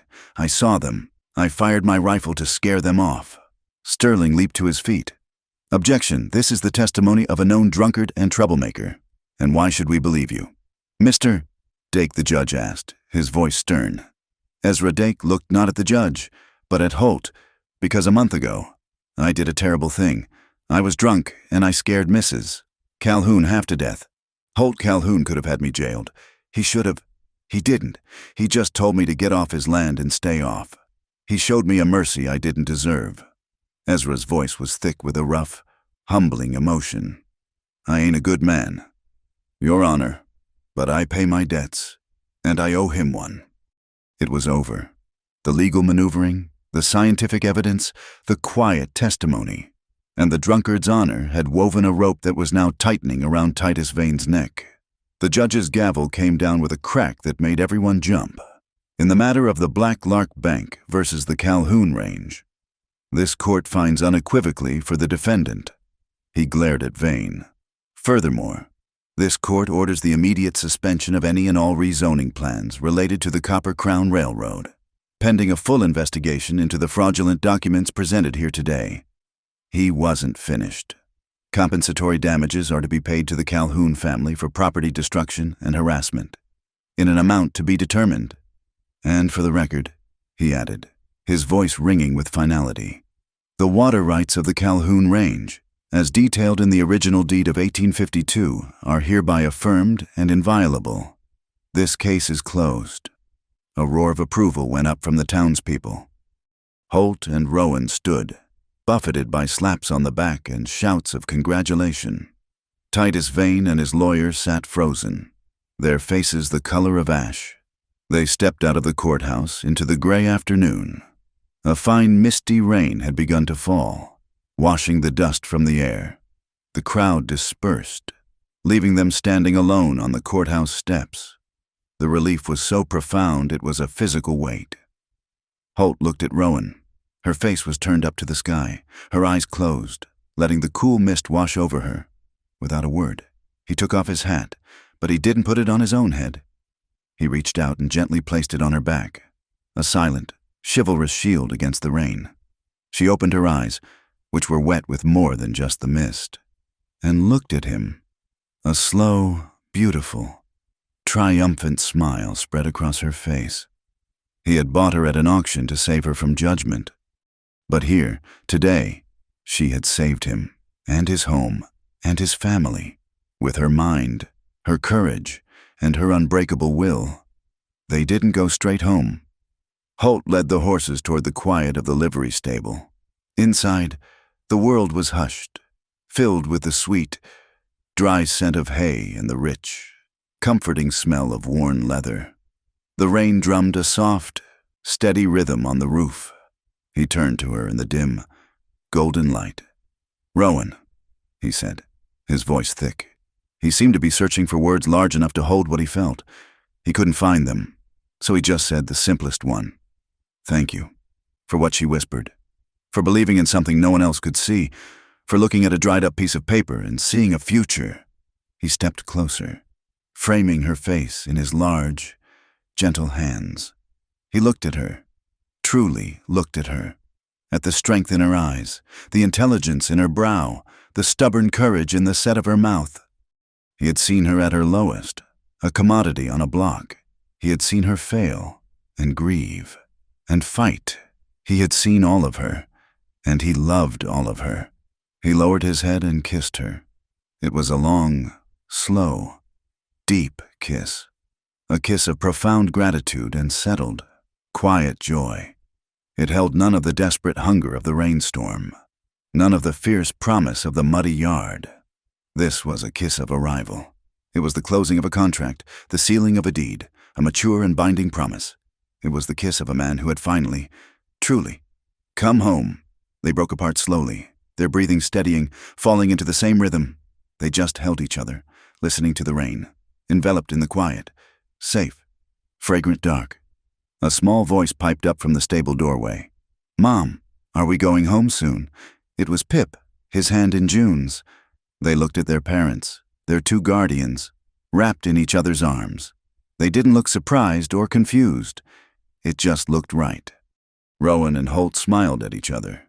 They gently separated, smoothing their clothes. Holt took Rowan's hand, and they walked out into the misty rain, hand in hand, to meet their children. That night, they celebrated. The feast was not a fatted calf, but a rich, savory stew of beans and bacon, slow simmered for hours in the big iron pot. This time, nothing burned. It was perfect. Rowan, ladling a large portion onto Holt's plate, caught his eye and gave him a small, conspiratorial wink. He winked back, a slow, rare smile spreading across his face. The children, sensing the change, the permanent lifting of the great, oppressive weight, were noisy and joyful, their laughter filling the small house. Later, on the porch, the children asleep, They planned their real future. The rain had stopped, and the stars were beginning to emerge. Washed clean and bright.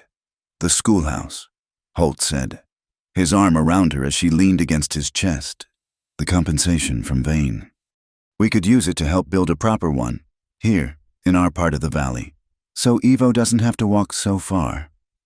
And a real herb garden for me, Rowan added, her voice soft with sleepy contentment. By the kitchen window, with a stone wall around it, and a proper workshop for you and Evo, with real tools.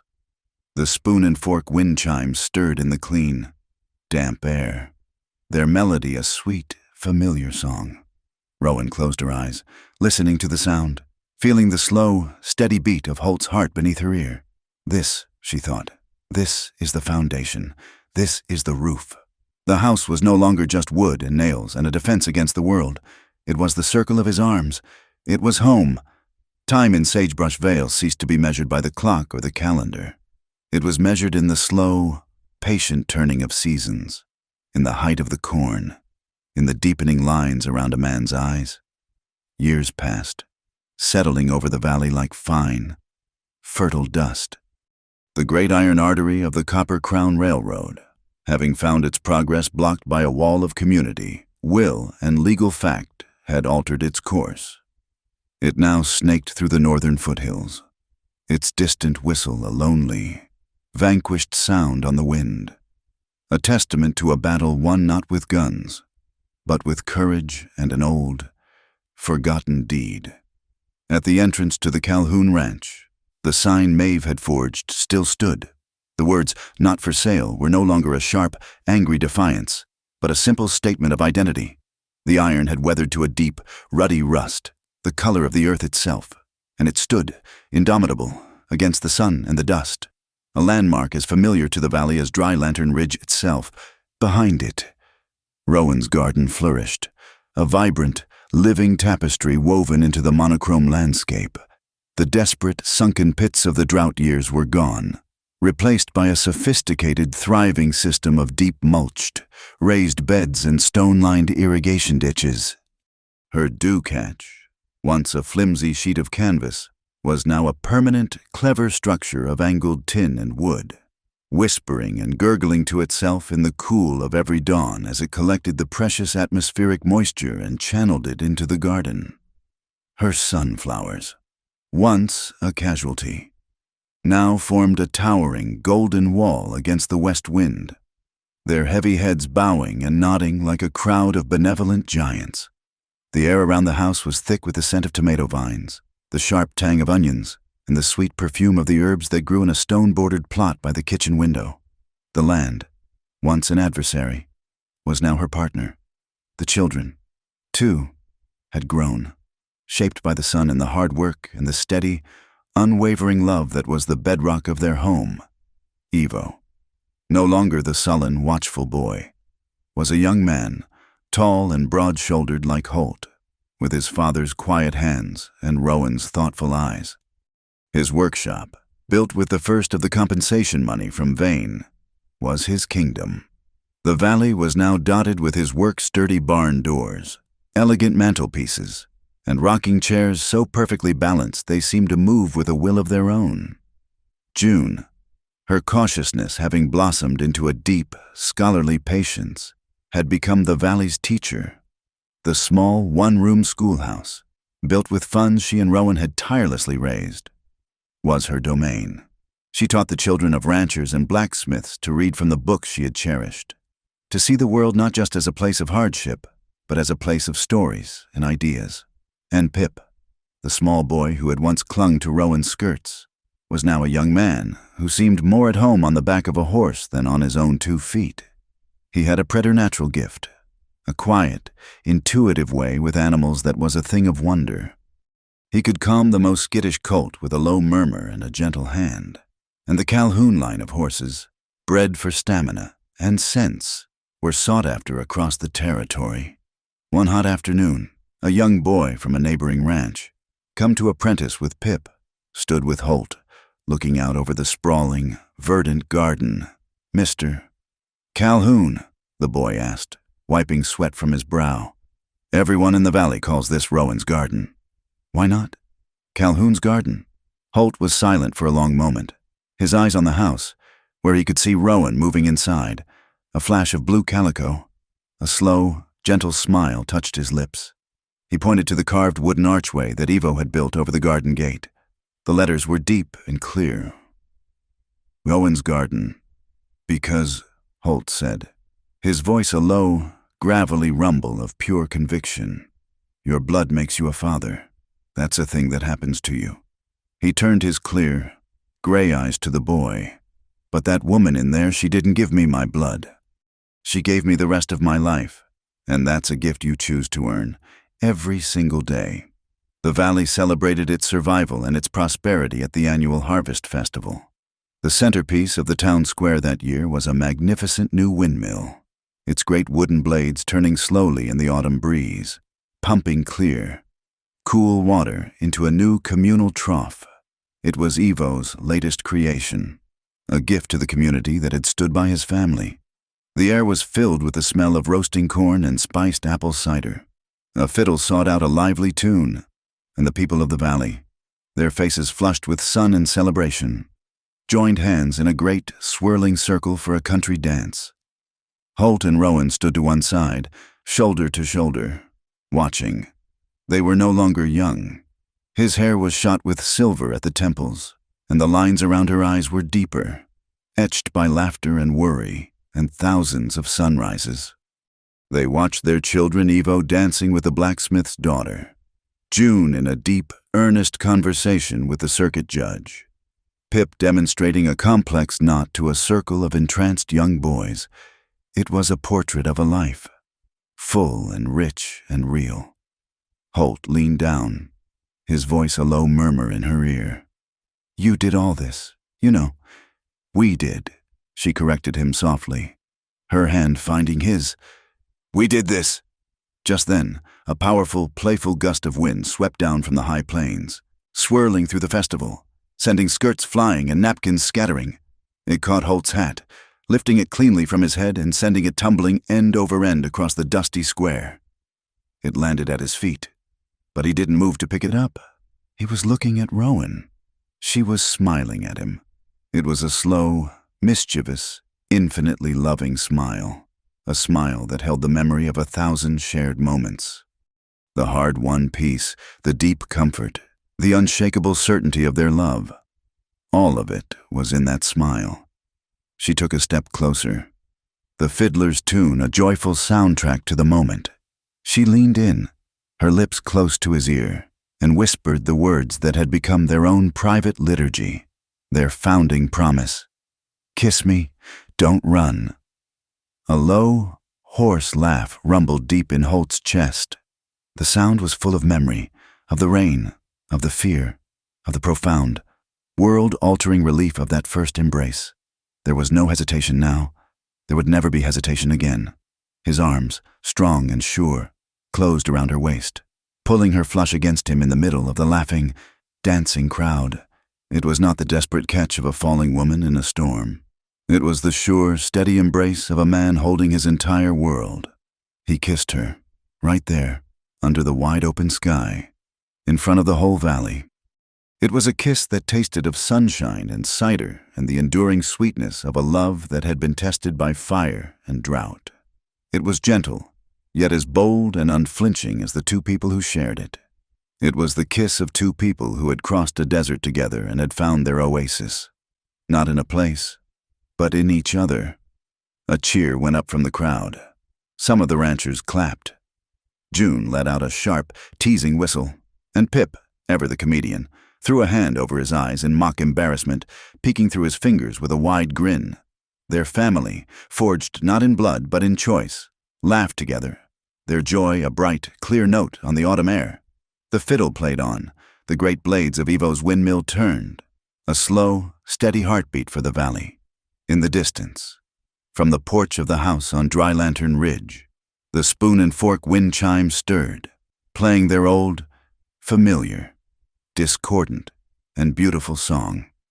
The garden lay lush and peaceful, and on the weathered iron sign, the late afternoon sun glinted off the words, not for sale, a testament to a love that was chosen every day, not to be sold, not to be bartered, but only and always to be held tight.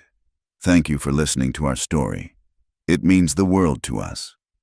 Let me know in the comments where you're tuning in from. I love to see how far these tales travel.